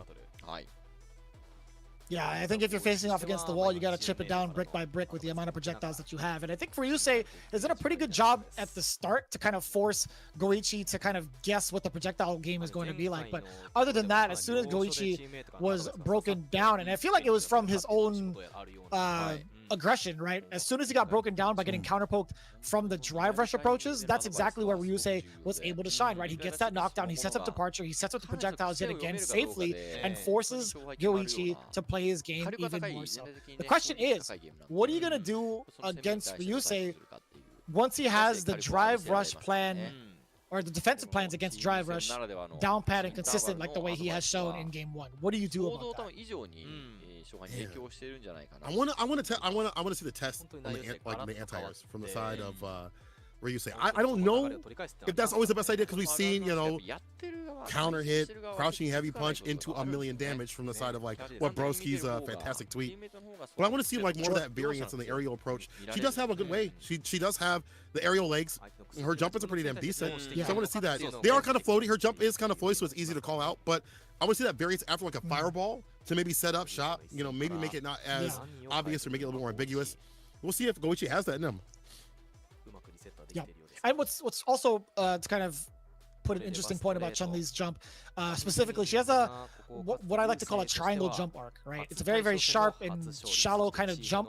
It is high and floaty as well, so maybe he could use that to his advantage to kind of trick Ryusei into trying to anti-air. Maybe an empty jump could be a big turning point against this character. We've seen a lot of players in the higher end of the meta start to utilize empty jumps against JPs to kind of trick players into thinking they're able to anti-air. So we'll see if that's going to be a play or not. Oh man, this beat is a vibe. Let's go. Anyway, back into the play. These feints and fakes off the fake ghost. I like that. Do something different against Goichi. Make him overthink. Oh, man. Like, you are so afraid of being blessed with OD Ghost and his follow-up. Goichi is walking him down, though. Had to use quite a bit of bar, but no, like, real, like, anything off that resource expenditure. Again. The cane of justice, man. Crouching medium punches just catching Goichi. And to be fair, it catches a lot of players, too. Setting up the departure yet again. Goichi's trying to figure it out. Man, the one time he tried to drive rush past departure, teleport coming from Ryusei for the punish counter. Look at the drive gauge slowly starting to melt away from Goichi as he built up a little bit from the drive parry, but we'll see if it holds up for any longer. Oh no, runs into the crouch jab. It's Goichi's in trouble. He's dead, actually. Yeah, spend all that bar. Damn. How do you outwall the wall right now? You say no entry, nothing allowed. Sorry, turn back. Password only. In the interruption. Are you kidding me? Against that drive rush, he is so ready with that crouching light punch consistently. Ghost overhead blocked. Looking for the follow up of the light, but then he just resets back to neutral at this like stand medium punch, crouching medium punch range. But check and challenge the drive rush. Oh, the conversion, man, that confirm was nasty. Ryusei opting to spend it now because of close to burnout. Very smart. So double departure, you're definitely gonna burn him out now. Oh yes, the level 1. It's still a tough hill to climb, right? Despite getting the interruption, spending another set of bar. So on that fireball, big lead for the side of Goichi, or not Goichi, Ryusei. There's nothing in terms of life on the side of Goichi. Ryusei taking everything. Man, you can't even jump. You can't even sit on the ground. You can't even move forward at all. He has checked the challenge damn near every drive rush with crouching light punch. He's stayed at a range where it's hard for Goichi to get in and look at that. He'll take that trade to stop this character from enacting that pressure. My God, this crouching medium punch is so good. Did you see how it's been the big opener against Goichi back-to-back times? Goichi initially started off with the drive rush and got stuffed. There we go, all right. So we're starting to see different looks. That's the down forward heavy kick against Ryusei's challenge of the crouching medium. Safe jump. That side Empty switch. jump low. Low. Good defense. Needs it right now. Game point for the side of Ryusei. Can't be on a pack like you in the Titanic right now. You gotta be careful. Myself the fireballs. Tozanchu. Yeah, I like that Goichi would rather not spin the bar for like OD fireball to like close the distance. Just do normal. Here's the throw though. And now the lead once again in Ryusei's favor. And the distance. That's being punished. Oh, you are a You so deceptive nasty man. for That was actually kind of dirty. Yo, Goichi, keeping the shades on, keeping it grimy. This guy is so sneaky. Let's get slimy. Nice interruption. It's the drive rush from the side of Goichi. I see more of like skating light punch and swift thrust before medium punch, but here we go. The check-in challenge once again. How do you navigate all this plasma? Interrupts Tozanchu. The punish with the follow-up. Brother, that conversion was so clean from Ryusei. No, the jump in, and you're gonna get the big kill. Are you gonna even go for the level 3? Do you finish it here? Yes, you do. You absolutely do. If you're Ryusei, you don't want to take any chances looking at match point for the day. Ugh. And that's not bad. It's a heavy expenditure to get that level 3 out of there, but looking at Goichi, he's just about to build level 2. I think with the way that Ryusei's playing, he is absolutely confident that he doesn't need the bar going into this round. That's true. We've seen how he's able to pick the challenge, the drive rush. He's able to build that bar with the quickness in general. Here we go, though. Corner pressure. How's that defense, though? Haven't seen it been tested in a while.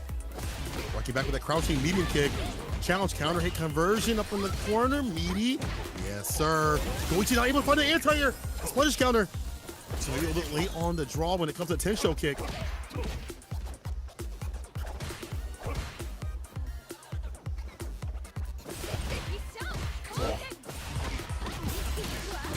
Oh, what an Here we go, interruption. level 3. Run. In there, yes sir, we brought it back. That's one game on the board for Goichi, all because Ryusei decided to drive rush into low medium kick. And he got stuffed out. He actually got stuffed out pretty preemptively from Chun-Li. I didn't know that hitbox on that crouching medium punch was that buff. That's kind of wild. Expect that from the side of JP, but I do like that from the side of Goichi. And it's great because I always see like the reverse of things. Like on defense, we see a lot more drive rush to try to like establish things back from the side of Ryusei. It's not working out. Goichi staggering and stopping that from happening. Light punch, swift thrust forward, medium punch, or back medium punch, whatever. Or any of these other conversions like crouching media kick too as well. And just locking him in the corner continuously. I like that from Goichi. He's gonna let him hang himself, right? Like, let him come to me so I can get my victory. Like, let you overextend, waste that bar, then I get in, and then I don't have to worry about maybe OD amnesia as much because you have as much bar. And just in general, you feel like you're on the back foot a lot more. We'll see what Ryusei does to route things back, though. Maybe more of just walking him down. I feel like drive rush, if that's not the play, just walk him down with mediums, stand medium, crouching medium. You don't have to drive rush right after it. That may be the play to alter things. I agree. I kind of agree with that. I kind of want to know if Goichi would kind of go to that type of strategy going forward, and same with Ryusei too. I kind of want to see what's going to be happening once he makes that adjustment. Actually, to be fair with Ryusei, the only time he started to really like falter was when he decided to go in with drive rush and crouching medium kick. Other than that, like other than that one act of desperation from the eyes of desperation, no pun intended, I gotta say that was I don't know, like he didn't need to take that risk. All right, we'll see what happens here. Ryusei. Then we gotta do something different to route things back. I mean, Goichi's starting to be in his bag, and honestly, the defense is looking really good on the side of Goichi. Like, my man has not been open up in a while, which is great. But how do you write this back if you're Ryusei though? I wonder. The jumping kind of worked out fairly well. It looked like Goichi was a little bit late on the draw in one of those matches. So maybe taking the air might change up the variance. More commitment to the ghost. We've seen a lot of fake outs, but nothing in terms of, you know, commitment with the like OD ghost or normal ghost. Maybe sending those out a little bit more. I get it that you don't want to get hit with Hazanshu, but you have to add a little bit more to put something different in the neutral, right? Like OD ghosts, even on block, hella shit, and more for Goichi to have to think about too as well. Maybe that'll allow that drive rush crouching kick to actually hit, you know, if you want to do that, or drive rush throw to establish the pressure back when it was kind of off his hands as he was taken to the west side of the screen. Goichi though, I feel like he don't have to change much. He is doing just fine, stagger stepping the hits, and you know, I feel like just walking him down with that great walk speed and just the impression up in the corner. Not much he really has to do. Yeah, I think I want to see like more of like a walk down approach. I think that'd be kind of fair, but then you'd be risking your drive gauge going forward. So we'll see, man. This has been a lot of contemplation for both ends, Goichi and Ryusei. Here we go. Oh, that's unfortunate. I like the idea of Hazanshu to get past one of the ghosts, but they just happened to clip at the last second. I don't know. It's great to get that reward, but if you don't, back to square one. That crouching medium punch range. Full in. Actually gets a hit this time. The punish counter. Again, more different looks when you get aerial with it. It's starting to work out.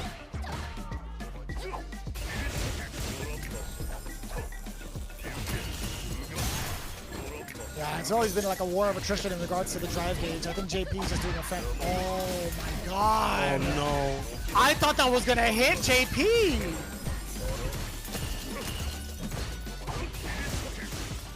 Sad days. OD goes. The walk up throw. It's gonna be a punish counter, and it's gonna kill all the gauge right there. You're at burnout. Again, this is the bear of burnout. We big spin in the win right there. Crouch really kick, really kicks in. Heavy kick for the finish. Oh, I see. You know what it was? With the triple low median kick, it forced Goichi to continuously block low and wasn't ready for that final ghost that hit high.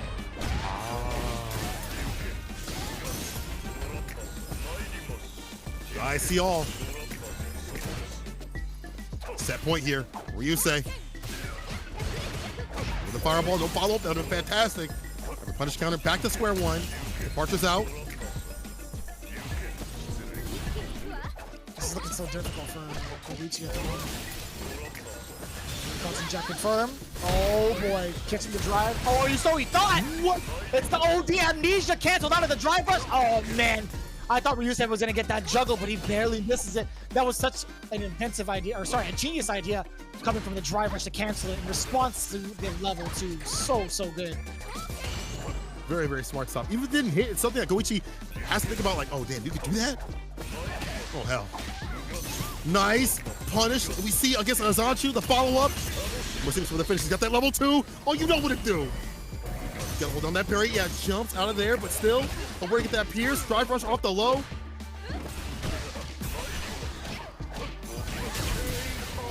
Whip punish, yes, sir.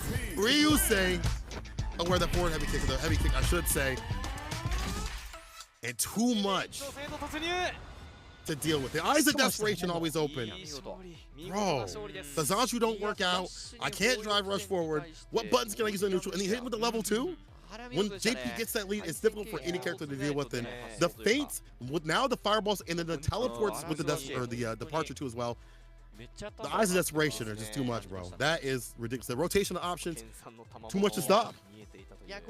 I'm definitely gonna say the ghosts of desperation, man. This JP character is a real problem for Chun-Li from what it looks like. It's been very, very problematic. You can see how much it means to Ryusei and his teammates, also with the nods of approval. Very much so proud of him. But Goichi, man, this hurts, man. Like, seeing him this down about it is the sign of how much it means to him as well, right? It's like you're putting all this work to grind out some of these games and grind out some of these hours of practice in the lab, only for it to come down short 1-3.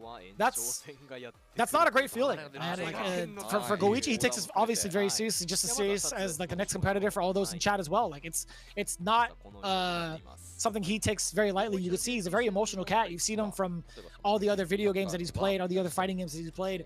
He takes a lot of these wins and losses to heart. But taking a look at the current stats, man, a lot of things going unchecked for the side of Goichi, and it's mainly the anti-airs, right? It's been the biggest point of contention. And to be fair, there were instances where 10 show kicks just weren't enough for Chun-Li, and it's very difficult sometimes to get those as a consistent anti-air. I think you have to retort to like standing medium kick, perhaps, certain times from further out, roundhouse if you need to get a full conversion to Serenity stance. But other than that, if you're at a sharper angle and you have potential kicks, it's tough if you're not really using like a hitbox, because you have to stand up.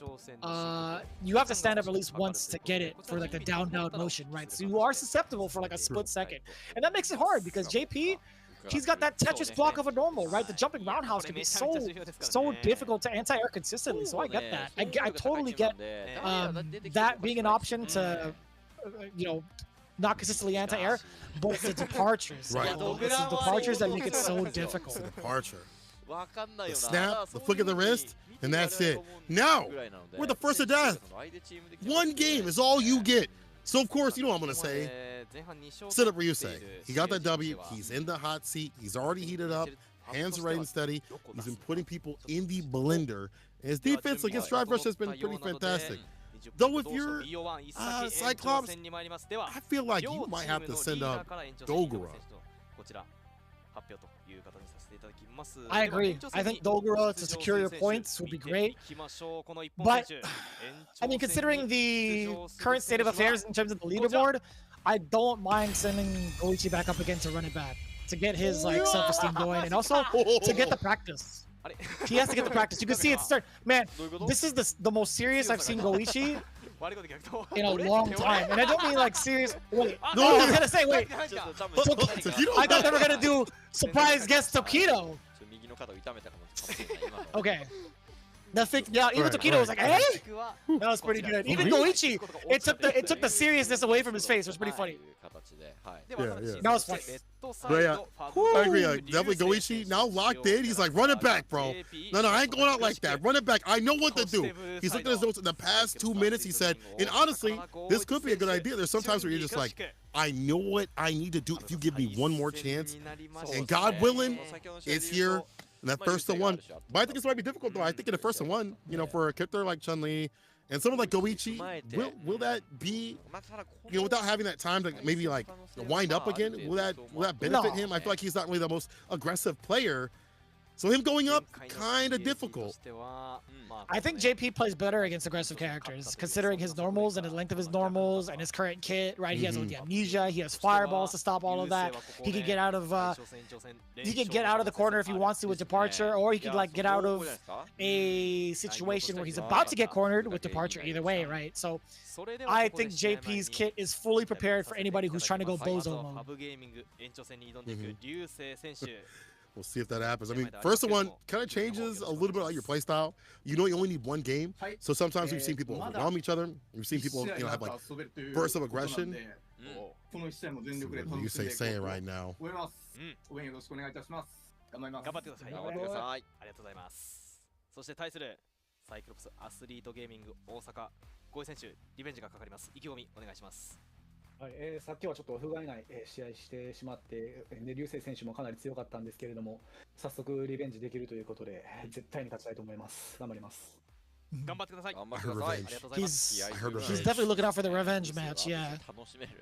You can see he's got his heart and mind set on trying to get this W against Ryusei. Ryusei obviously being very confident about it. I can play one more game, and guess what? I'm gonna win again. Can't wait to see what Goichi's about to say. Probably something like, I still got that dog game. I got one more in me. I got one more in me. Probably something similar to that. But still, Goichi said, I did a bad game. I'm happy I can get revenge this fast. And honestly, maybe that will supersede, you know, maybe the character playstyle or whatever, and help me get that victory. Like, I can, the fact that I can get revenge this quickly, I will take this opportunity sort of thing, right? I get one more game to solidify for this for my team. Even if it's not like a first of three, it's the first one, it still matters. And I can still get that W. We'll see though. Can Goichi route this back? A first one is a deadly sort of affairs. Some characters play better in a first one. I think that JP definitely plays better in a first one. You know, maybe not better than first of two, first of three, but plays well, I should say, in the first one. Real nasty character first one. Yeah, if I were a betting man, right? If I were to put any of my drive tickets on the line, I would definitely go all in on JP. Right, but that just builds up the anticipation. Will Goichi have the strategy in mind with his teammates to figure out what needs to be done against JP, right? You're taking a look at other JP players like Fenrich. I'd imagine being the training partner for Fenrich, there has to be some sort of back and forth notes, right? Gotta be something that, you know, Fenrich has watched and said, you're not doing this, you're not doing this. Hazanshu should be placed here. Or after the sequence, he'll do this. We saw some of that a little bit in some of the gaps. He did like Stand Fierce and Ghost, and that got canceled into Super instead of Goichi. So he's aware of some of this stuff, but Fenrich backing that up with even more knowledge after that had happened, immediately giving those notes and giving him that backup. Same similar thing on the side of Ryusei though. It's like, you know, I'm sure Saka was like, hey man, you won, but there are things that you could do better. You could have punished Hazanshu with this better. Or this combo could have been better against Chun-Li, or yeah, against Chun-Li. Could have been better if you did this option or what have you. Or maybe even something simple as we talked about before.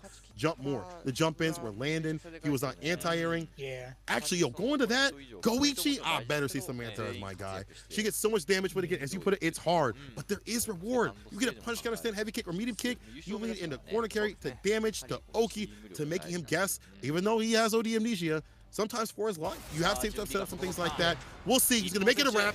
Final match of the day. Goichi, Ryusei, run back.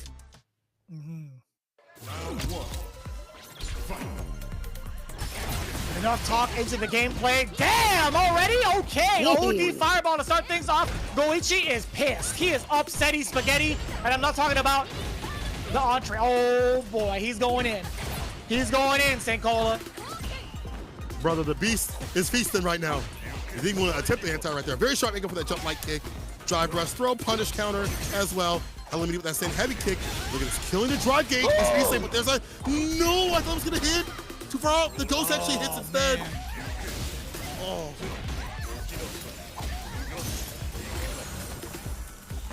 Oh, that's going to hit. Oh, you're dead. You're actually dead. That's such a sick combo too. He could do it over and over again until the ghosts disappear and then do it one more time. That combo is the swaggiest combo. That is a huge statement from Ryusei. He's like, you know what? You want to go bozo mode? I got you, bro. Let me get you in the corner one time. I can clown round two. Almost through. As Ryusei is on set point here. Pick up Goichi. I like these fantastic, frantic, and fiery starts. Oh yeah, bait out the OD amnesia. There we go. Gets to pick up the 10 show kick. Hazanshu trying to sneak that in. 4-piece back to neutral, back to full screen. The March is out and about. Old driver's heavy kick. Oh yeah. Goichi getting aggressive with it. Yeah, give me that final game, final round sort of style. Okay. All right. Yo, you see Ryusei? He leaned 15 degrees forward towards the screen. It's gamer time. Final round between these two competitors. Goichi firing off already, spending the gauge, getting the forward throw. Watch out. Yeah, he's going to go for it again. That's not a real throw loop, by the way, but he's looking for something. He's looking for the amnesia. It's at the parry. Oh, man, it's one touch in the level 3 for Goichi's revenge. He's in trip mode. Can he finish it off? Asachi does not hit. Pulls a parry, gets a counter hit. One more solid sequence. Actually, solid stand Pierce. Even Swift Thrust will seal the deal right here. Trade for the finish. One more hit. One touch. Can Ryusei route this back? He's got CA, but it's not the play. The fireball trade in Goichi's favor. The revenge arc is finished. Goichi gets to hang his head high and proud. He gets the W for the team. And you know what the best part about this is, St. Cola? We get a nice even number going into the leaderboard. Thank God, because these guys are coming in with 105 points. No longer the case. 25 points on the board. In total, 130. That's going to put them up at number 2. GG's, Goichi. Great work on the sudden death match. Fantastic play. You know what's wild is and this won't be a stat, and I wish it was. Like OD usage for some reason I'd like to see, because he started off with OD Fireball. We did not see OD Fireball at all. It was like normal Fireball, and that was getting clipped by normal Ghost, OD Ghost, Pierce, and things like that, to disallow her from setting up what she would like to do. It's similar to Jury. You set up your Fireball, you walk behind it, but when you have things like Pierce and OD Ghost, it clips that and prevents that.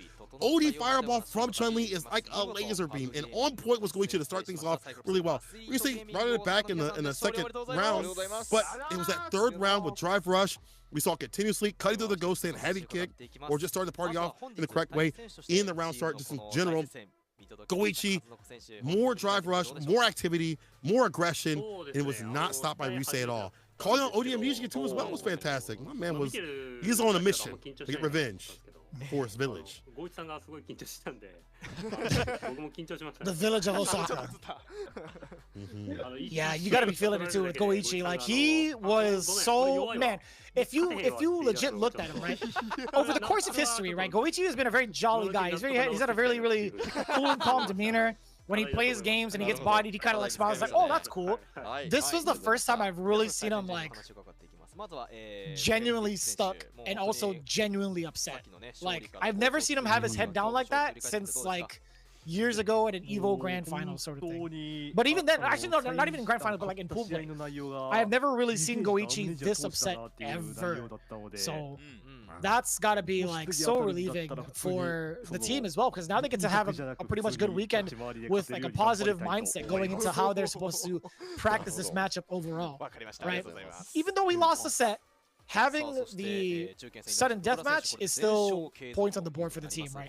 Kazunoko saying for his teammates, it's my first time not playing. I thought I wouldn't be nervous, but Goichi, him being nervous, that might be the problem we need to fix instead. Fenrich, he was talking about and reflecting upon his matchup. He believes he was using amnesia too much. I don't believe that's true. I don't think there's too much amnesia. I mean, sometimes being ignorant to certain facts is okay. Being able to forget certain things is a blessing. I think OD amnesia served him just right with 2-0 against Sakonoko. Yeah, he said he wants to win without it. Brother, don't take the best reversal in Street Fighter history off the table. I would suggest not to do that. I hope he doesn't do that, because it's fantastic. You know, if he could sprinkle it in a little bit more ambiguously, I guess it'd be better, but I feel like that wasn't really a pain point for him overall. But he still wants to win without it, and that's, you know, that's on him, and we'll see what he does. Hopefully he needs to run it back to DP. We're going to get words from Goichi. I want to see what Dogura said, because he said it with such infamous, with such gusto. He said, we thought the anchor battle was Tokido. Goichi was thinking of a good comment then, but it was not. Tokido didn't even know that he was in the anchor battle, so they kind of rubbed to the side. A little error right there. But I think it was better that Ryusei went up regardless, though. Tokido probably wasn't warmed up, wasn't ready. I think Ryusei was the best pick to stay in the anchor position no matter what would have happened.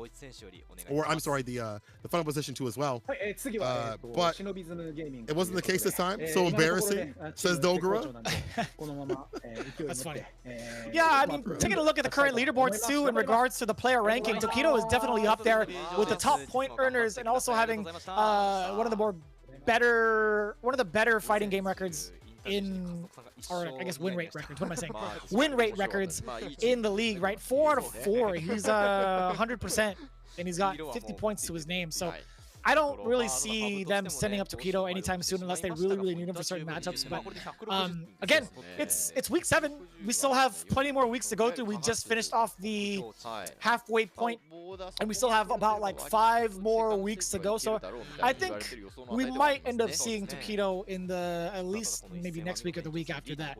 But obviously the play for the team, Goichi had said next up we got Shinobiism to play against. We're in a good flow. We're gonna keep on winning. Man, that's definitely going to be dangerous here for Shinobi's Gaming. We talked about how they're so close to that not so fine line. Do not want to be below that line at all. But again, this team has been ridiculous. These stats, I mean, it's cool that Ryusei landed a drive impact, but you know, to me, it's the OD usage, bro. That OD fireball, the switch up of bar usage, of drive gauge, the calls against the fireball, just overall, to me, is what led to the victory and what told me the tail of tape. 25 points for Cyclops over FAV Gaming. They were in that top spot. This is the first loss that they have faced. They were on a streak and it's been denied, as the new kids on the block are still showcasing why they deserve to be here. No doubt in my mind, we're going to see Cyclops, Athlete Gaming, Osaka go very far. And the same can be said with FAV Gaming, right? They were the runners-up of last year's Street Fighter League Japan. So there's no doubt in my mind, these two are definitely shaping up to be one of the strongest that we could ask for here in the league this season. You can see the score right here. Nagoya Oja Body Star fell short 0-40 against the school of fish that is GyoGun. After that, Hiroshima taking their big first W, 30-10, with a bunch of MVPs. I think both Aqua and Jazzy taking home that award for this day against good 8 squad, the #1 prospects. Then down below, we just concluded with FAV Gaming barely falling short in the sudden death matchup against Cyclops, Athlete Gaming, Osaka. This is the current leaderboards we were talking about. FAV Gaming still maintaining the spot at 160. Cyclops overtaking Sai Shunkan Seoul Kumamoto. And of course, it's pretty close between 3rd and 5th. But what we're really looking at is who stays in 6th. Shinobiism Gaming at the cusp. Team Ikaza, I thought they'd actually overtaken them, but I might have miscounted. Nagoya Oja Body Star didn't get any points on the board. And DFM, Detonation Focus Me, currently not in good standing. Not looking so good, but we're getting towards that end point. Again, we're in the halfway point of the first section, of the first season, I should say. And you want to stay above that line. Only 6 teams will remain, as many points as possible. And again, it's getting super close. That's why I wanted to see. I want things to get close. Again, Shinobiism Gaming fighting FAV Gaming. It's our first match. Next time we meet, Detonation up against Oja Body Star. And lastly, Sai Shunkan Sokomoto versus Hiroshima Team Itsuka, emboldened by their new victory, emboldened by their new win. I can't wait to see who's going to be taking it between these teams. Seeing a lot of variation, character switches, new MVPs every single day. Street Fighter League Japan has been super sick. But man, oh man, I still can't tell who's going to take it at the very end. Like, even the point distribution has been wild to see. Hiroshima Team Itsuka, going back to them, for them to get a win on the current winners of Street Fighter League Japan, and not only that, world champions, was kind of wild. I ain't going front. No doubt. Yeah, we get to see who's going to play off again. The end of the season for Capcom Cup between all the regions, right? We got the Street Fighter League NA region. We got Street Fighter League EU as well. And of course, currently watching Street Fighter League Japan. If you guys want to make sure to not miss any of the other matches, obviously we're going to throw up the schedule in just a little bit. But in case you haven't noticed, we got $2 million overall prize pool going into Capcom Cup this year, with first place taking home $1 million. That's right, I didn't say billion, I said million, right? Why make billions when you can make millions? As it stands right now, we are still trying to accumulate all of the players through multiple regional qualifiers, both online and 3 offline premieres that go into the Capcom Cup. However, we have a bunch of World Warriors to go through as well. 156 tournaments to look for 26 players over the course of a couple of months. And then, of course, we have ourselves a registration going on for this weekend. We do have, I do believe, US West going down this weekend. I do have a very special guest I'm going to be dragging along with me. But also really important, World Warrior Japan #2. You guys don't want to miss it. September 2nd. It's going to be happening at 1300 JST, 1 p.m. for those that don't really like to utilize military time. But I'll tell you what, this is going to be one you do not want to miss. They've all been ones to not miss. Every World Warrior has been super sick. I have not even caught up to everything. In fact, I think after this, I have to go through my archives and catch up everything. And y'all should too. Keep it locked and loaded on the official channels of Capcom Fighters, on Twitch, on Twitter, on YouTube as well. And hit us up at @St. and at ViciousFGC if I am correct. Am I correct? Yes, sir. Okay, I'm correct. There we go. People, thank you so much for watching Street Fighter League Japan as we go through the rungs and find out who's going to take them top spots. Remember, only 6 teams will remain. People, it's been an absolute blast. I hope to see you all in the streets, in ranked or in Battle Lounge, wherever it may be, enjoying this fantastic game across the world. Stay safe, and we'll see you in the streets.